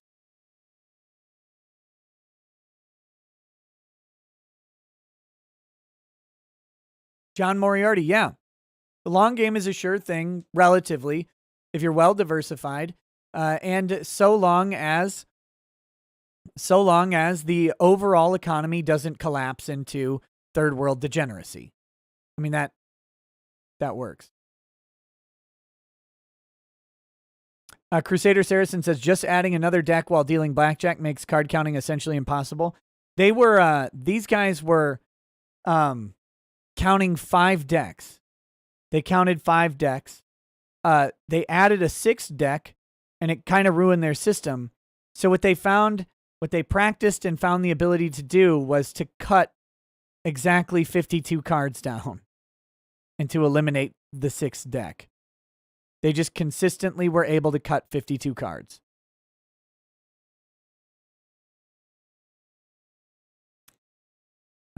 Hated 7 Days to Die says, no, I don't hate it. I work on the game. Really? Oh, that's cool.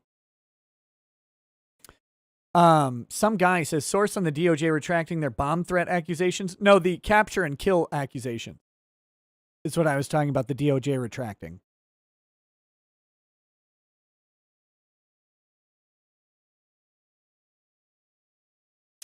Baron Wolfsbane, it's the same number of odds of pulling any cards. Sort of, but the trick with counting cards in blackjack is you have to keep track of how many face cards have been played. And when you have 6 decks deep or whatever they had, it made it really, really difficult to keep track of the number of face cards and the probability of pulling another one. Because you have, for every face card, you have 9, or for every 10 plus value card, you have 9 cards below it. And so those, on a shuffle, those can get mixed in and the probabilities get messed up. But anyway, it's a good movie. All right, let me find these again. Amateur Ant says you should do an interview with Tupac. He lives in Cuba. He made his money and got out. No, he's on. Yeah, he's on the island with Biggie Smalls and Aaliyah and Elvis. Clay Early says almonds are the gayest nut. Regular Pat says, where should I start with Warhammer? Books, maybe? Look, I like the books. I like the books. Oh, I got a new Warhammer book today. I was gonna show it on stream. It's upstairs though. I don't really want to go get it. Diamond Duck 98 says, yeah, did I say movie? The book was good. I didn't watch the movie. You're right. Probably slipped there. When you dealt tables in a casino, you were always able to tell when someone was counting cards and would always be quiet about it. These people need to clean house so I get more tips. Oh my gosh. The book is Bringing Down the House, John Connors. It's a quick read, but it is fun. Anyway, where should you start with Warhammer? Books, maybe. I like the books. I would love to play Warhammer. I don't know that that's a real possibility for me to do in any reliable way, mainly because playing full-on tabletop Warhammer takes like 2 to 3 hours, and you have to have someone around to play it, and I don't have either of those things. So I read the books.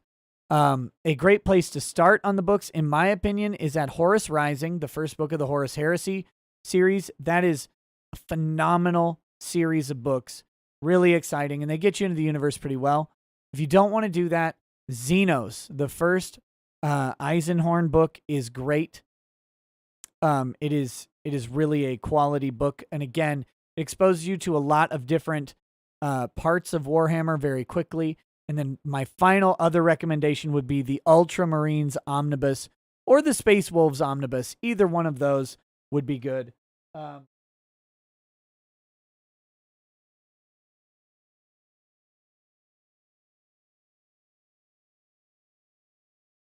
Here's the Ultramarines Omnibus, for example.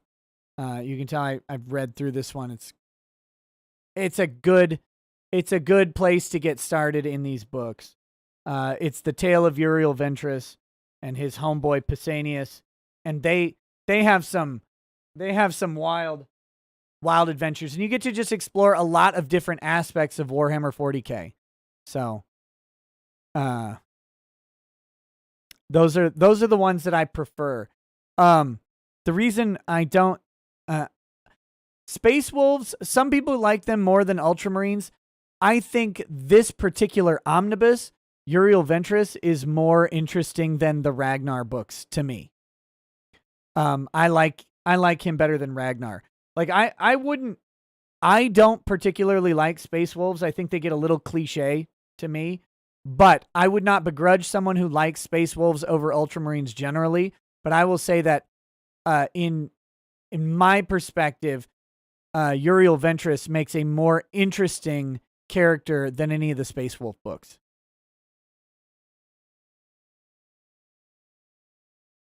But it's because he's so un-Ultramarine-like. Khan and the White Scars. Yeah, White Scars are cool. I really like Korax. I didn't at first, but my favorite overall Space Marine is Nyrona Sherokin, who is a Raven Guard. And I mean, that dude is cool as shit. I didn't even like the Raven Guard that much, but Nyrona Sherokin is awesome. Let's see. Frederick Little says, Nick, what's your favorite liquor? Also, what liquor do you consider the worst? Well, I mean, generally speaking, whiskeys. Whiskeys, bourbons, scotches, ryes. Those are my favorite. My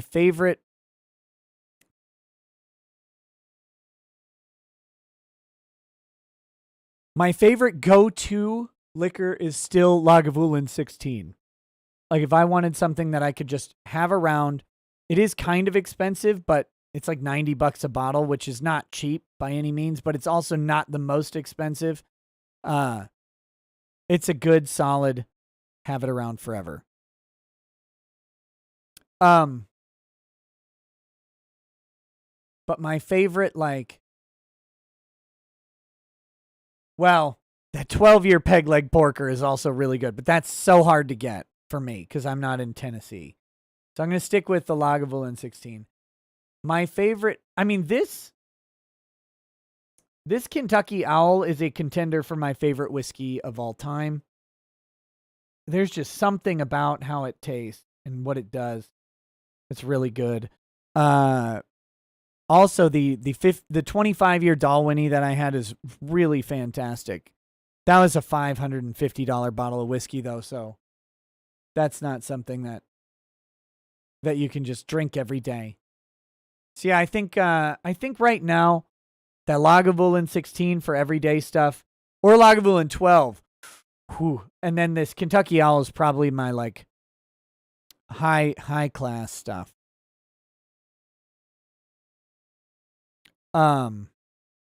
What bourbon would you recommend for someone who's never had bourbon? Look, go simple.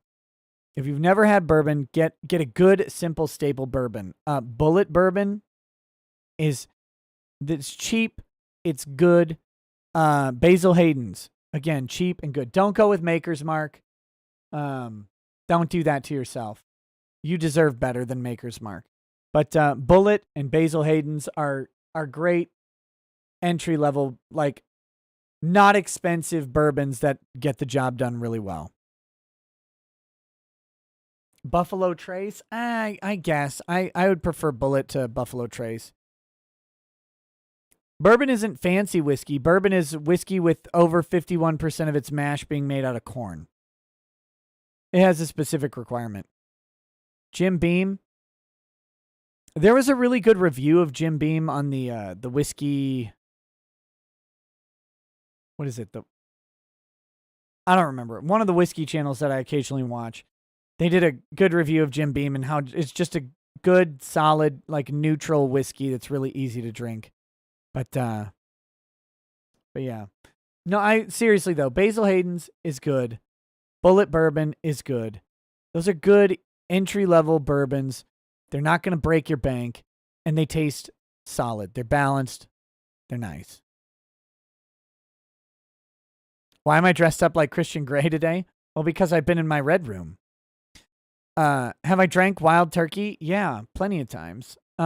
It's okay. Wild Turkey 101 is one of the few whiskeys I actually like on ice. It's really, really delicious. Evan Williams single barrel is running $25 at ABC. Look, there's an Evan Williams that they sell only in Kentucky. That's like $11. That's actually really good. But they sell it only in Kentucky as far as I know. It's a specific one. It's like a thank you to Kentuckians for having the Evan Williams distillery. And it's like a solid bottle for $11 or $12. Clay Early, yeah, you see it. Wild Turkey 101 on ice is really terrific. What do I think of Crown Royal? I'm not a big fan of Crown. I like Crown Black. Crown Black is pretty good, but I'm not a big fan of just the regular Crown Royal. Also, pro tip, and maybe Brett can speak to this. I don't know if Brett had the same experience, but cops look for Crown Royal bags in cars in Minnesota anyway, because that's where the meth is. So if you do like Crown Royal, don't leave Crown Royal bags in your car, because if cops see them, they can actually use that to justify a search to look for meth. So don't do it.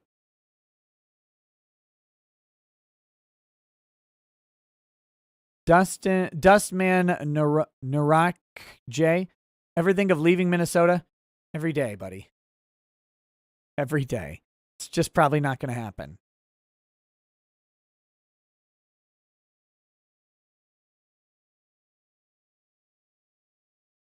Breck says, yep, we often find them in ashtray or on mirrors. Yeah. Don't keep your meth. Don't keep your meth in a Crown Royal bag. Have a decoy Crown Royal bag and keep your meth in your anus or something. That's a better plan. I'm not but no, to answer the question about Minnesota, we've got a lot of family here. I don't see us moving. I'm just not. I don't like this state. I don't like the income tax. I really, really hate the income tax. I don't like the cold. But family is place. And family is, for the most part, family is here. That makes it really tough to leave. But man, if I could get out of here, I wouldn't mind it at all. I got 2 properties. That's the other problem is I'd have to offload 2 houses and then convert that into a sweet ass house somewhere else. Eagle Bear, you do not learn to love the cold. I don't anyway. Frederick Little says, 2% right says, listening in on my 7-hour drive to a sci-fi convention. Wait, are you going to the New Jersey one that Vic's going to? Is that coming up? Glad to hear your dulcet tones to keep me awake on the start of the trip. Well, I'm glad to be there for you. I'm glad to be there for you. Adam Wofford says, hey, Nick, did you email Jeff Hicks from WCSB about Warhammer 40K stream? The hell's WCSB? I saw your Twitch stream, and my God, man, those legs are so hairy. Wax them. Not a chance. You love the hair. You want to run your fingers through it and braid it like you're a black kid encountering Joe Biden's white hair legs for the first time.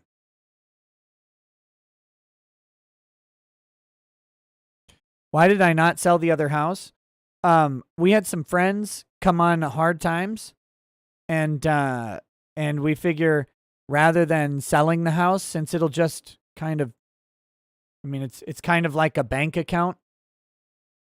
We decided to rent it or lease it to them instead, while they got things in order. So, what we decided to do was to use the blessings that we've received in our life to bless someone else in a time of need.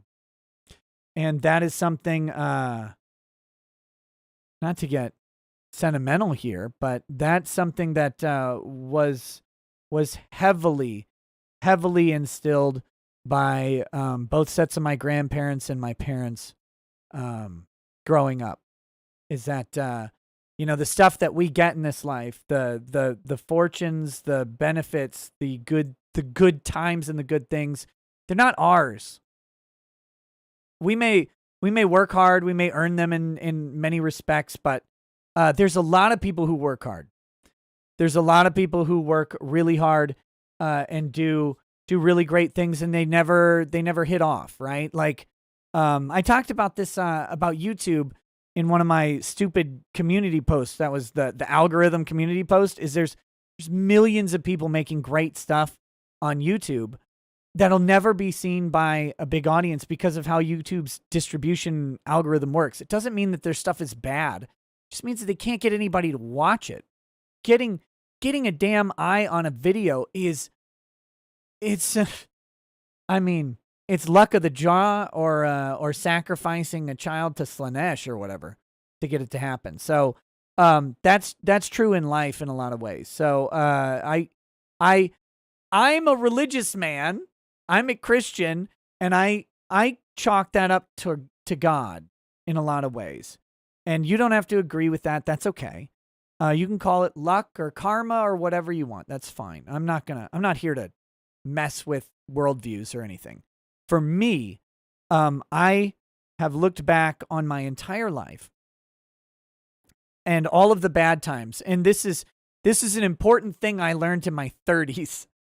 Was in my earlier 30s, was that I went through some real shit. Working at Wells Fargo was one of the worst years of my life, if not the worst year of my life. It was a terrible, terrible year. I hated almost every day for a straight year. I can't think of another year of my life where I hated every single day. But working at Wells Fargo did that. But because I worked at Wells Fargo, I ended up working at Thrivent. And I had 3 very good years with Thrivent. And then because I worked at Thrivent, I went to law school. And I had 3 very fun years at law school. And then because I went to law school, I struck out on my own for a while. And I had a couple years that were not the best, but they weren't bad. And then because I did that, I ended up doing this. So I look back, I look back on my life, and I look at how my fortunes and my failures have ended up where I am, and I'm in a good spot. And I chalk that up to God. And so nowadays when I have a shit day, I kind of let it go. Meow Day, no, a different family got the second Xbox that I got. So I kind of let it go because I think this is in the temporary, this is bad, but I think it'll lead to something better.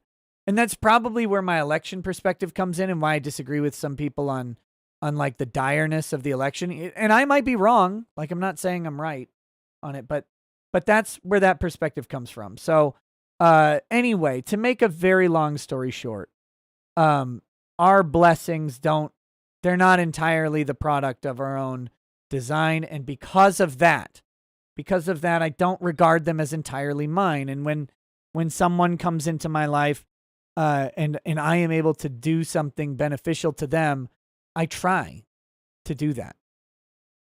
So that's where our second house is. Believe me, in many ways, I would much rather have sold my second house. I don't want to pay the taxes on it, and I could really use the money that's in there. It has that's a big chunk of money that could be invested in my future. However, investing it in someone else's present is more important than that.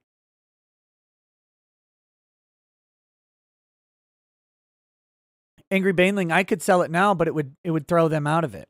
That seems like a dick thing to do.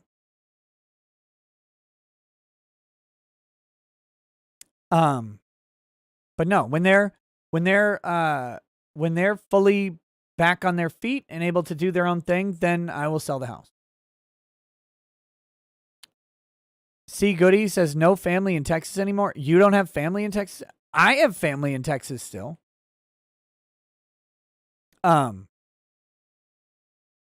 have plenty of family in Texas. I have family in Austin. I have family in Tyler. Apparently, there's a Hannah Ricada in Irving. I don't know who that is. But yeah, I would probably move to Texas in a heartbeat. I would love to live in Tyler, in all honesty. I like that stupid, weird town. It'd be fun to live by Ty and a bunch of my family members. I don't think that's a reality, but I actually would enjoy it quite a bit.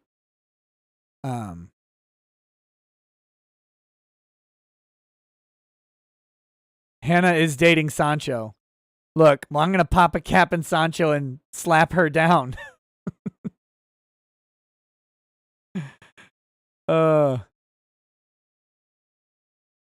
Hanged Fox.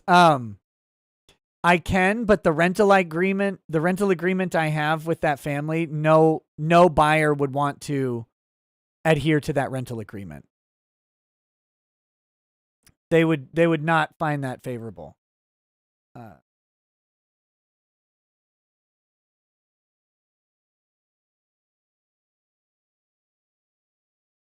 But no, I love Texas. I would love to be back in Texas. The food, the not cold, all that's great. Play Ding Dong Ditch on Vic. I wouldn't want to live by Vic. Way too urban for me. Volan Duvall, I did see the Warhammer 3 teaser. It looks great. Looks great.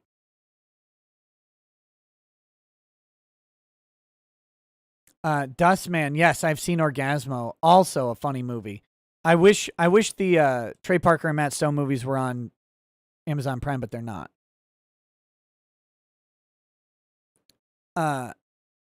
Daniel Cadella, my heat allergy is mitigated pretty well by just having air conditioning. I just don't have to go outside very much. No, I would Texas is a candidate. Florida's a candidate because my parents are there. I would love to live in Colorado. politically, Colorado kind of sucks, but in general, I like the area. I'd probably live near Pagosa Springs. That's where I'd want to live if I was living in Colorado.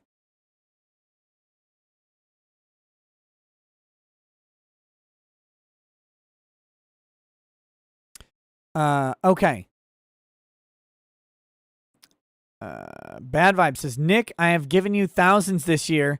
It still had more value than Jamie's class. Just saying, thank you. And by the way, Bad Vibes, thank you. Yeah, it's noticed and it's very appreciated. I hope I always deliver the value to you that you provide to me. Geekosity says, of all your rogues gallery you've had to face since starting your crusade against idiots on the interwebs, who's the Joker to my Batman? Oh, boy. That's a tough one. I don't know. I guess it would be the...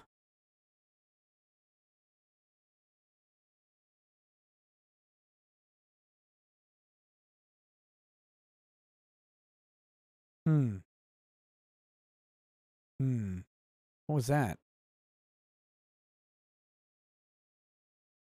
Yeah, Cypher Warrior, don't do that. The Vast of Night is on Amazon Prime. It was also shot in a small town in Texas. Excellent movie if you love the Twilight Zone. Toye is probably up there. He's been but he's been really quiet for a while now. At least in regards to me. Beddick Martin was a pain in the ass for a bit, but he's gone. I'd say Mike Dunford, but that would only be if the Joker were, handicapped or whatever. I don't know. I don't know that I have a Joker. YouTube's algorithm. That's it. What am I talking about? YouTube's algorithm is the Joker to my Batman. Cannot believe I didn't think of that sooner. Ash Ukihime says, hello, Nick. Rikeda, can you drink one for me? Last makes another year since my dad passed away, and I can't drink since I'm on a blood thinner. Thank you. Ash? To your dad, buddy. A good dad, even an average dad, even a slightly below average dad is a terrible loss. Anything short of a terrible dad is a hard thing to lose. And we have to always remember that for whatever our dad's faults may be, they did the best they were equipped to do. Cheers to him, buddy.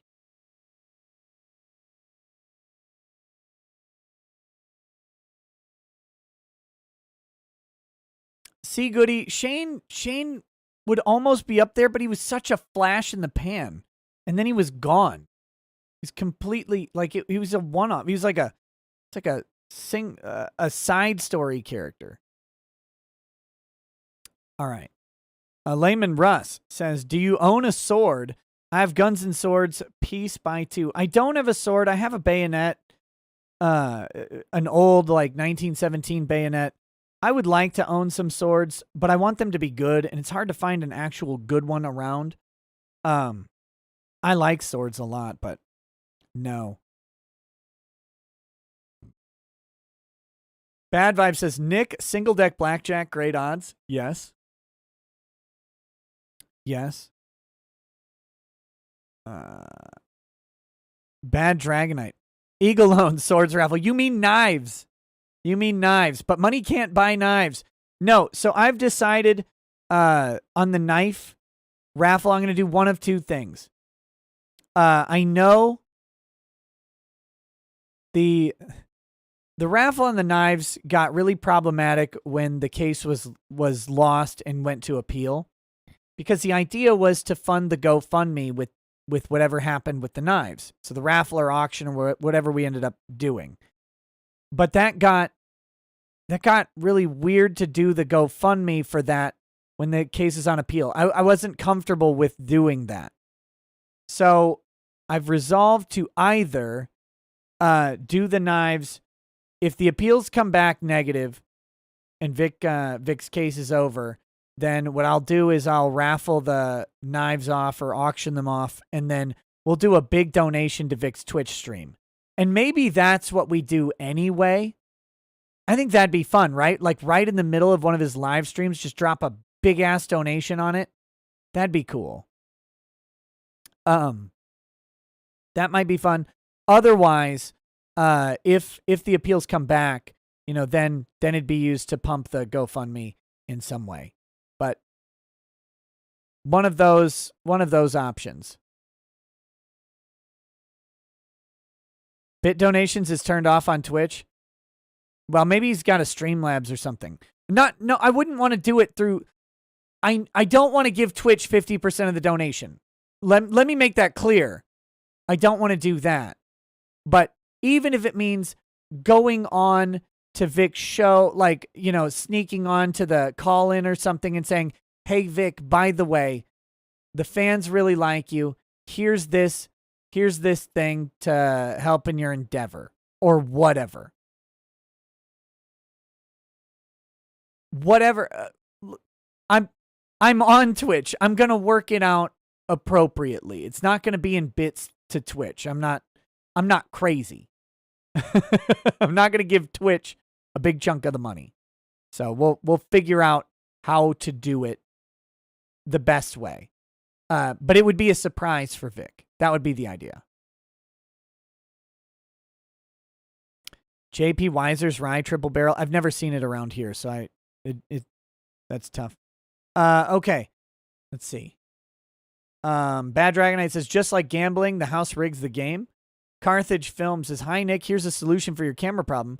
Check out bnh.com. B&H are pro AV retailer based in New York City. I'd be happy to help too. Okay. I'll check it out. Ship him the money in a stack. Zyver Warrior, Vic could ask me to give it to a charity all day. The charity I would do is I would buy everybody in his line at a convention. Oh, that'd be fun. I'll go to a convention and buy everybody in his stupid line a personalized photograph or something. Right? That'd be great.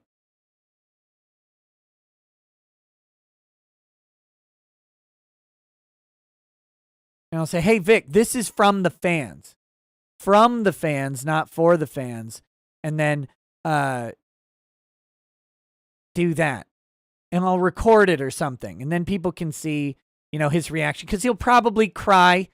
Because of his garbage taste in whiskey, he'll probably cry or smile or give a big hug to people or whatever.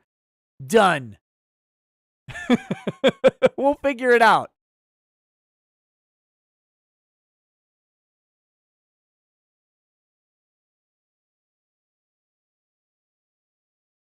Nicholas Hayes, yes. Vic said he'd be at Anime Matsuri this year. I think I will too.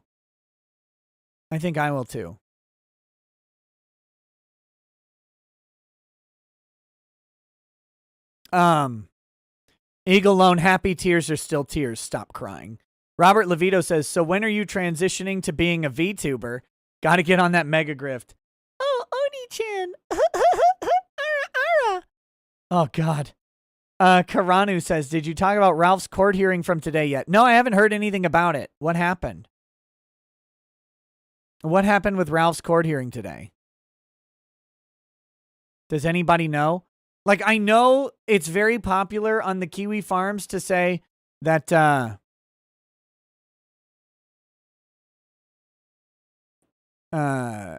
it's very popular to say that, like, I read everything on the Kiwi farm, but I don't. I sometimes do if I've got a guest on, but I haven't been following Ralph's situation with the actual like court case lately. I didn't know that he had a. I'll read the documents. I just didn't know he had a hearing today.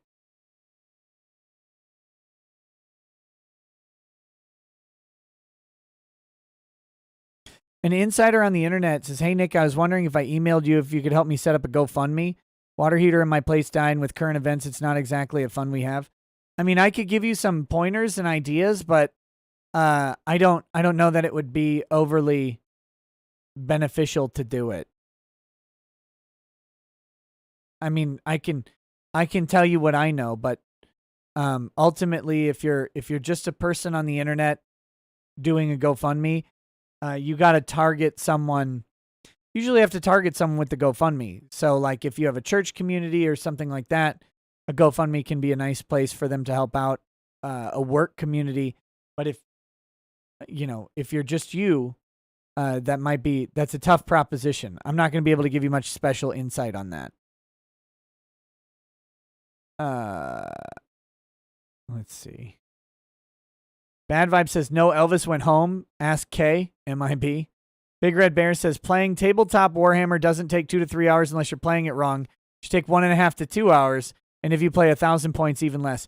Look, playing the game can take 1.5 to 2 hours or 1 to 1.5 hours. That's fine. There's a lot more than just the actual play. Like, you got to get there, got to set up, you got to chat and stuff. It's not that simple for me. Plus, the other problem is I just don't have people around me who play. Benjamin Galacto says, how many lawyers in your firm, if you don't mind me asking? It's just me, solo practitioner. And I'm trying to downsize that. Joshua Vidrine says, so hear me out, a 40K orc war boss VTuber. Do you know how annoying it would be, like, to do the orc voice all the time? Hey, stupid humies. All day. Asking me questions. Sending me gits. Oh, man, that'd be rough. Amateur Ant says, the stock market has been around since before the Romans. Us little peasants have figured out the pyramid scams these corrupt people are. Yeah.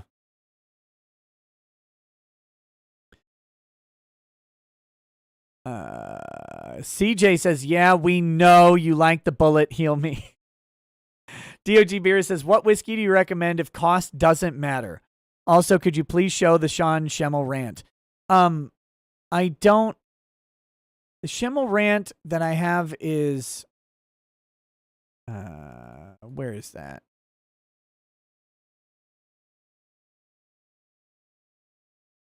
I think it's in my.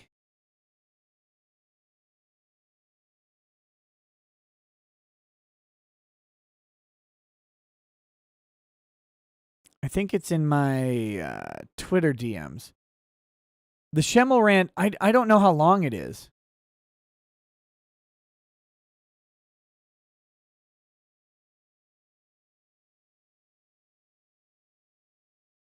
Orc Kermit voice? Well, these are humans. I don't know how to do that. That's weird. That's weird. Ralph has another court date set in a week at a juvenile domestic abuse center. His case was not dismissed. Is that bad news for the Gunt? I don't know that it's particularly bad news. I mean, obviously you'd want your case dismissed outright, but just moving it to a different jurisdiction doesn't necessarily mean good or bad. So it's tough. It's 30 minutes. Oh, I'm not playing that right now. I got to go through it and actually pare it down and find the interesting stuff. Sorry, DOG, not tonight. Bad Vibe says, so let me break your brain a little bit. Small town, 1,000 population, no industry, just retirement town. Has a grocery store, but expensive. People drive 60 plus miles to save money on food. Dollar General wants in. Business owners say no. Dumb. I guess. I don't know if I'd want a Dollar General in town. Am I still doing redo of healer streams with Yellow Flash? I think so. I think I'm invited on Saturday. Saturday's going to be a real bad day for me. Oh, God. I've got like a Christian men's Bible conference on Saturday that my wife's grandfather invites me to every year. And if you don't know this, if your wife's grandfather invites you to something, you should go. I'm going to give you that marriage tip. He's invited me every year. I think I only missed 1 year, and I had an exam in law school. It's in the morning. It's at like 8 in the morning. That's Saturday. But I should be able to take a nap. If Yellow Flash will have me on, I'll be on Saturday night, though.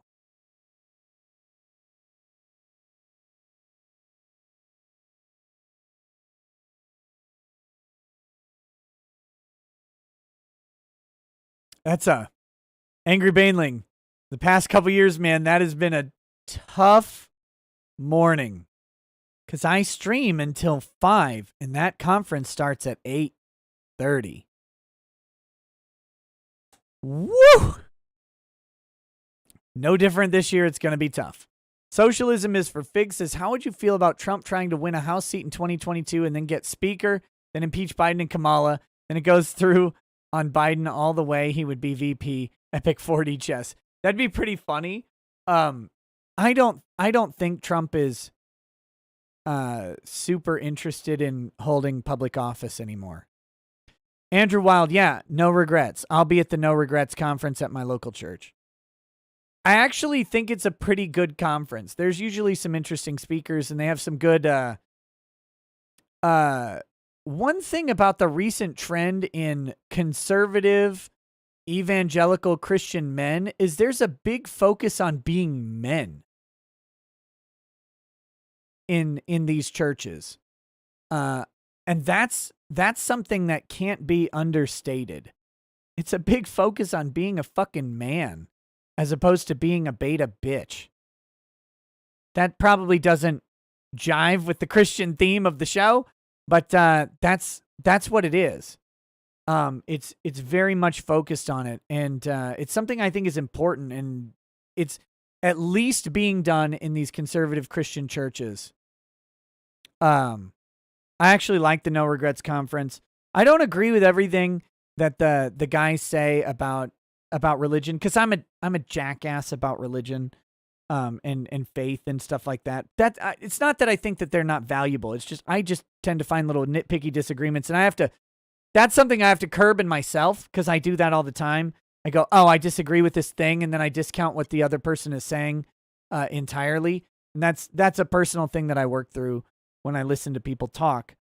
But in general, so by the way, if you ever see me interviewing someone, you're like, why aren't you challenging this person on this thing?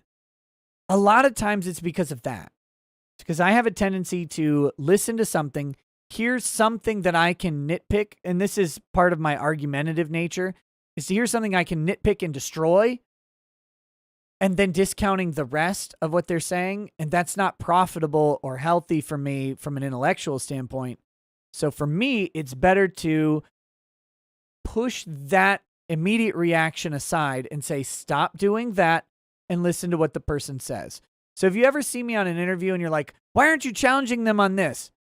It's because I'm not really interested in fighting that fight. I'm more interested in learning what the person has to say in other aspects. So,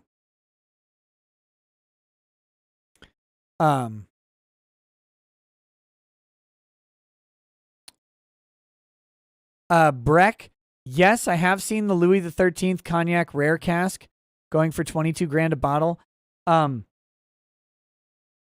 The swanky art show that I go to, that guy has 2 of them. One of these days, that guy is going to open one of those bottles and I'm going to be there for it. That's all I know. Okay? That's all I know.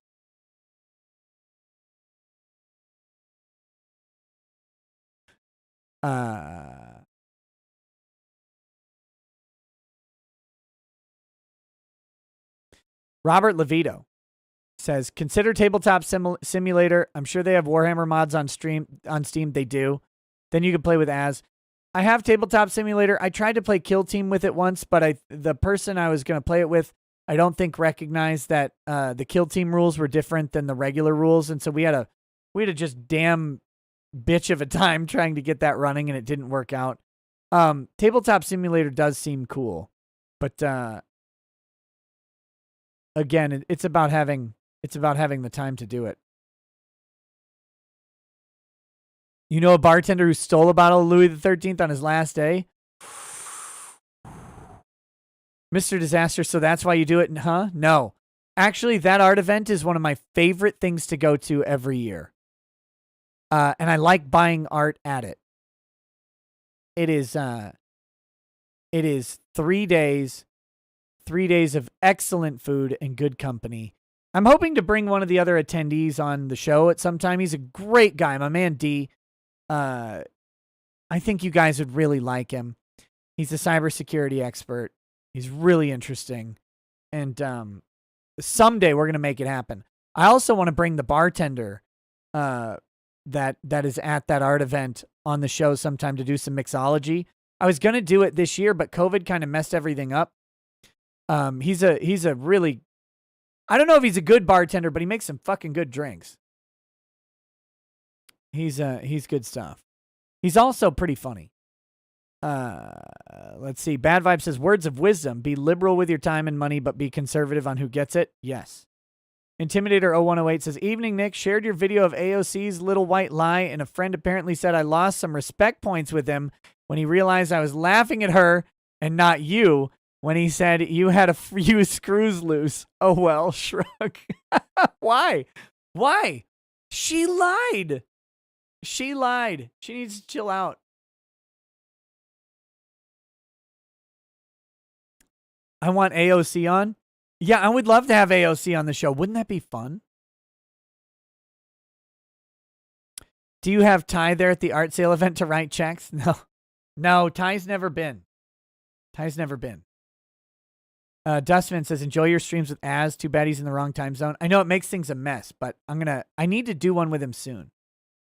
You need to talk to people who work for internet payment processors, validators. The shady stuff they use to learn everything about you is insane. I don't want to do that. Brex says, my uncle, a couple years before he died, was told not to drink. He opened all his best bottles for his family who visited. He was a backwoods distiller. Read Moonshiner. Yeah. Joseph Kerwin says he got his high-end girlfriend drunk on the Louis XIII. She always wanted cognac after that, and he had to explain it would never be that good again. Wrecked her with facts and logic. AOC's terrible. Wouldn't it be funny to get AOC drunk on stream and have her saying like drunk college girl stuff? Eagle Lone says, is Ty into that type of art? I don't know. You guys have only seen one type of art that they have at the show, but they also have hyperrealism stuff and sculptures and it's fun, but it's really about the event. Orc Kermit equals Kermit voice plus Bobcat. Bobcat Goldthwait voice.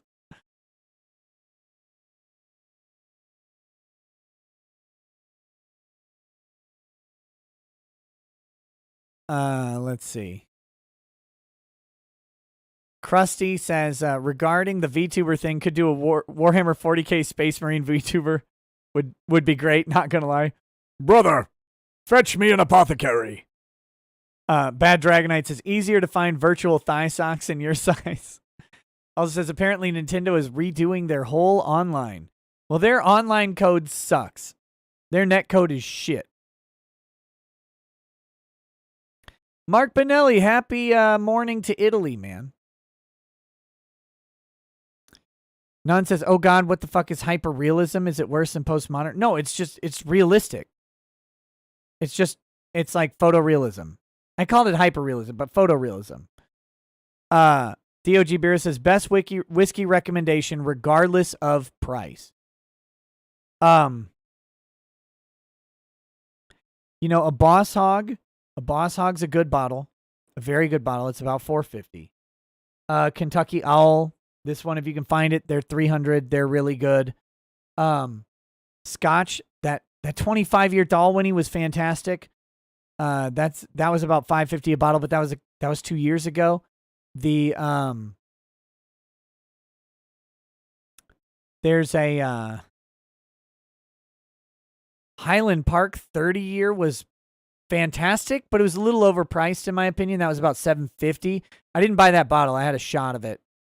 Or a drink, one glass of it, I should say. But that's about a $7.50 bottle. It might be more now. I don't know if that's worth it personally. Really, one of the best whiskey bottles I've ever had. Let me find it for you. I got this down in Tennessee. I don't know where else to get it. I got it when I was visiting Doug TeNapel.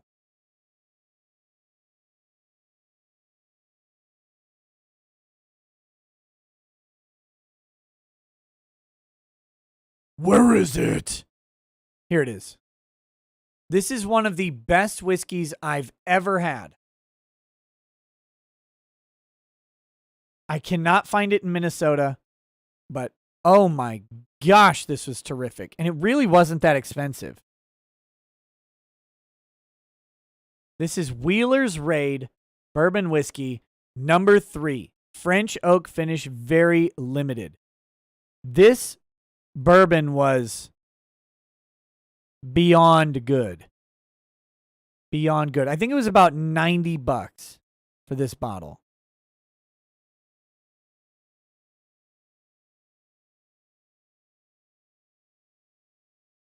I didn't keep the bottle. No, I brought it as a gift to Doug and his wife, to Lady Doug. I left it there. I hated leaving it there. It was so good. Jane Doe, if AOC comes on, I would super chat to ask AOC which AOC deepfake porn is her favorite after she is drunk. Yes. Yes. Probably the one where she's getting choked. You know she's into it. Clay says, what are characteristics you look for in whiskey aside from scotches? I don't like sour whiskeys that much, so I don't want it to be sour. I want it to be smooth enough to not make me cough, but smoothness is a little weird. Like this Kentucky Owl isn't smooth; it's very tingly everywhere. But when you swallow it, it doesn't make you cough. I look for the heavy oak flavor. I don't want too much corn. I don't want it to be as sweet as like Maker's Mark.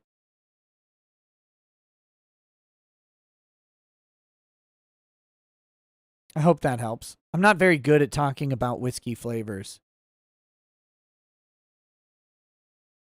Godzilla or Kong? Godzilla every time. Wait, how do you know about that one? Someone linked it to my Twitter today. Someone put the AOC deepfake of her getting choked on my Twitter today. Do you think AOC has been donkey punched? I mean, for her sake, I hope so. Look, everybody deserves a little fun.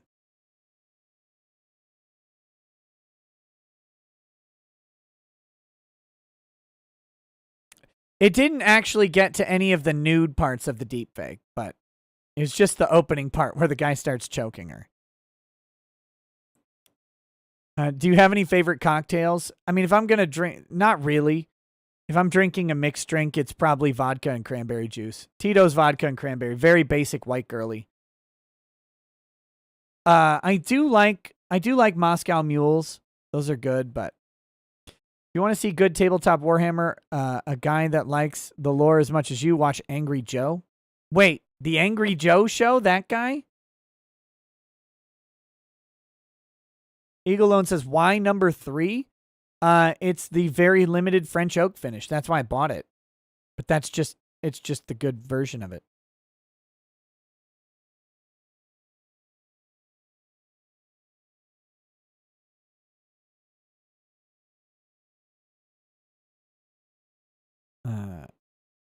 Next call-in show win. Have an amusing anecdote I'd like to tell about seeing Monica Rial and Chris Sabat.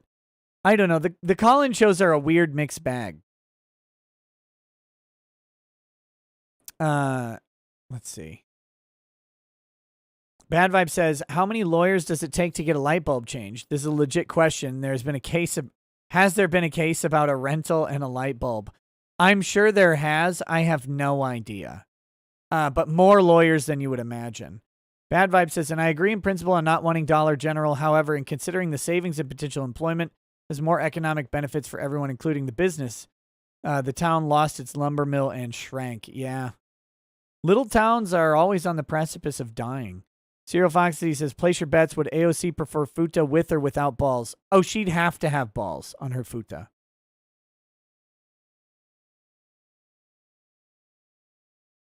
Breck, yeah, I'm aware of the Long Island iced tea. I'm aware of it.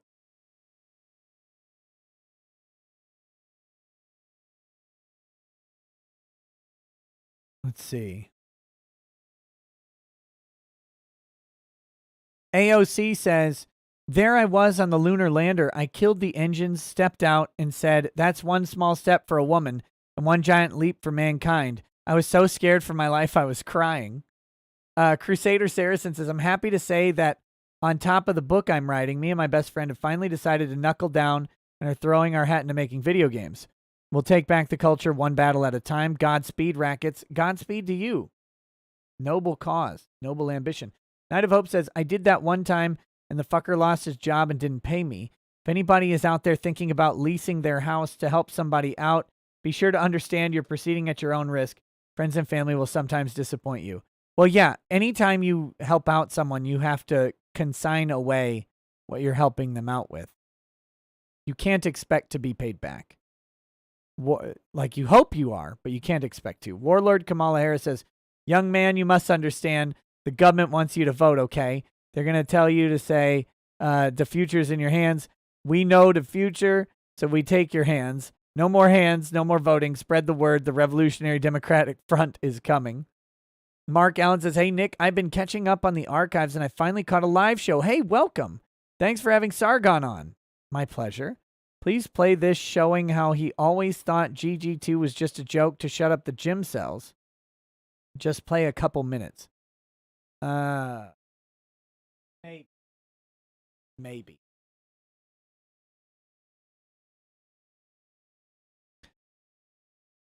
Brandon Cavallero says, would you rather get $1 million to never jerk off again or $100 every time you jerk off? Oh, the $100 every time. I'd have that $1 million in a day.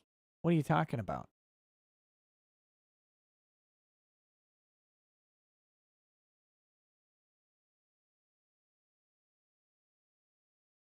Okay, here we go.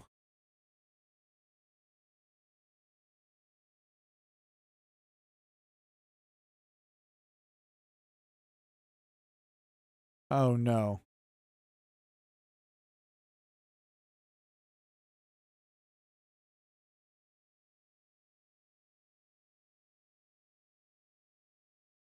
This is not what you advertised it as. No, I'm not really interested in stirring up shit between Sargon and the gym fans. I know you guys don't have audio. I was previewing it. I don't want to be. I really am not interested in that fight. I've always liked Sargon. I've always liked Jim, and I just don't care about the beef between them. It's not a big deal.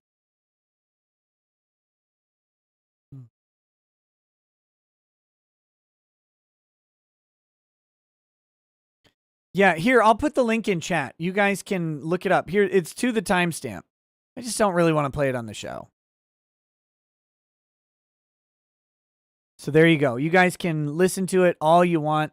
You already know the clip. It's Sargon talking Gamergate 2 on the kill stream with Medicare. And draw your own conclusions. Frankly, I don't care. Either way. It doesn't bother me. Like I said, I like both those guys. Their beef between each other is their beef. I want Jim back on YouTube. That's what I would like. I like my Jim shows. Bad Vibe says, in regards to personal charity, it is a hand up, not a handout. And remember, you are giving away help. Expectations are a beach. Yeah, you really do. If you lend someone money, always expect that you're never getting it back.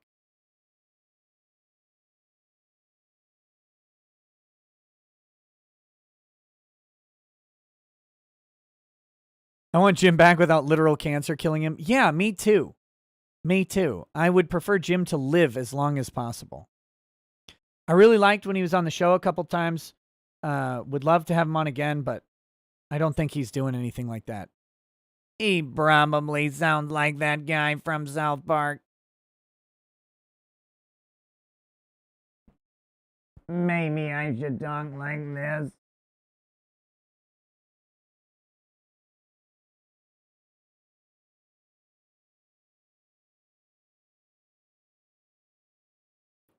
Let's see. Crusader Saracen says, Nick, I'm disappointed you didn't read that Warlord Kamala Harris speech in an offensive Central African accent. No. No. Intimidator0108 says, my friend said he spent an hour looking for a credible source to back your claims and came up empty. Says he'd follow credible info over that propaganda any day. Makes me wonder what he defines as credible. I'd rather lose respect than believe CNN. Here, I'll give it to you. DOJ kill squads. Let's see.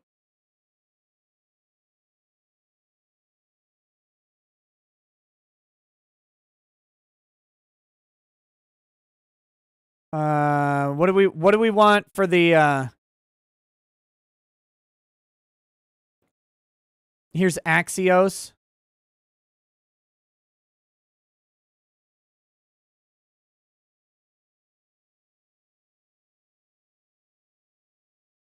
Feds walk back DOJ memo saying Capitol rioters sought to capture and assassinate. Top federal prosecutor in Washington, D.C. said Friday that there's no direct evidence of kill and capture teams amongst Capitol rioters, walking back claims by federal prosecutors in Arizona, who said in court documents that rioters sought to capture and assassinate elected officials. Acting U.S. Attorney Michael Sherwin said Friday there may have been a disconnect between his office, which is leading the prosecution effort, and local offices on the evidence obtained so far in the cases, per Reuters.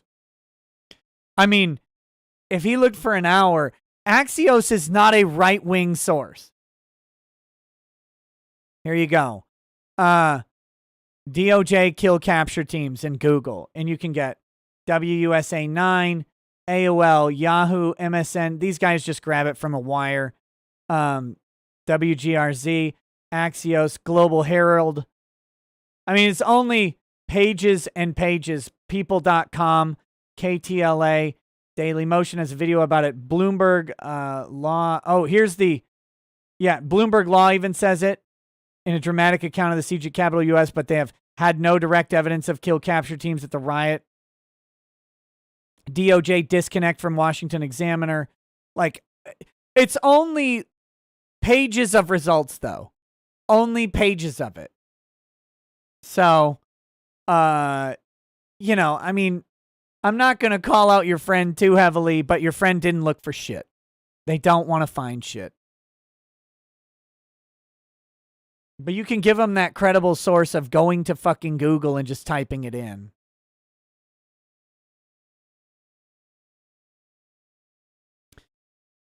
Warlord Kamala Harris says, long sleeve or short sleeve? I'd take long sleeve, personally. Ugh.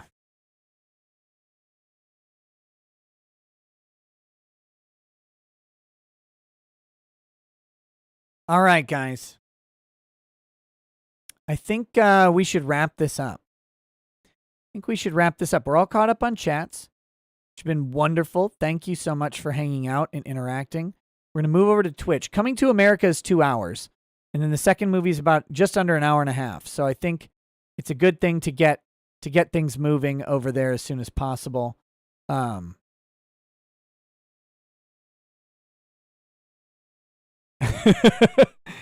Clay Early, for you, buddy, maybe for free.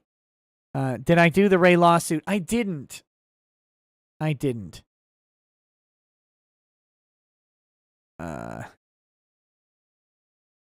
Angry Baneling, I'll DM it to you. I'll let you know. All right. I didn't do the Ray lawsuit.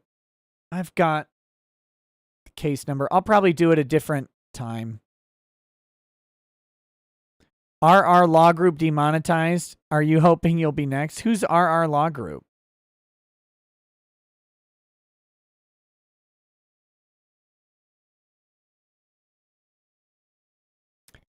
The second movie is remaining a secret on this YouTube stream. You'll have to come to the Twitch movie. You have to come to the Twitch to get the announcement on the second movie. But, all right, guys. Thank you so much for coming and hanging out on these Hangout streams, participating with me in the chat. I really appreciate it. It's a ton of fun. It's nice to just come and have a chill out chat once in a while instead of like having a bunch of topics. I love that you guys seem to enjoy these shows. And This show will, of course, go up on the alternate channel. Make sure you subscribe to the alternate channel if you're not already. I think most of you guys probably are. No, I would pass on AOC. I would pass on AOC. So, let's see. All right, guys. I'm going to play the outro, and we'll see you over on Twitch in just a bit. Have a good night, guys. Peace. Peace.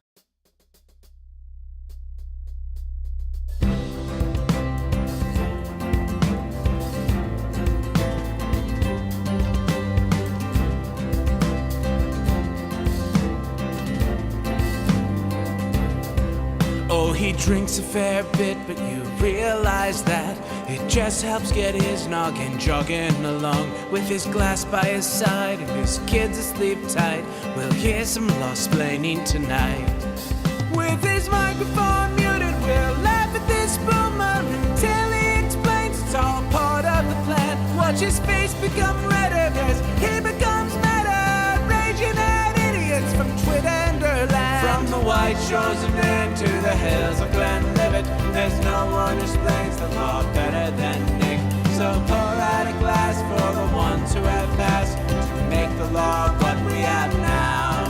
Oh, his lady is fair, and she handles herself with the grace of one who has borne many children. As the wife of a lawman, she makes sure that he has the time and the place to provide for them there. So pour out an ardbeg, a bow, more of love rug. The spirits flow as the ones who get unemployed. So pour out a glass for the tea post on Twitter as we hear law-splaining tonight.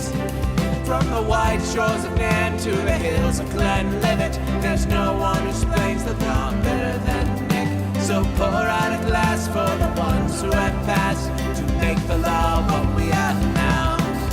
Oh, the guests are all plentiful, from Doug T to Drexel. They bring their perspective and spice to the mix. But the reason we're here and the one that we cheer is the one who is showcasing us his career.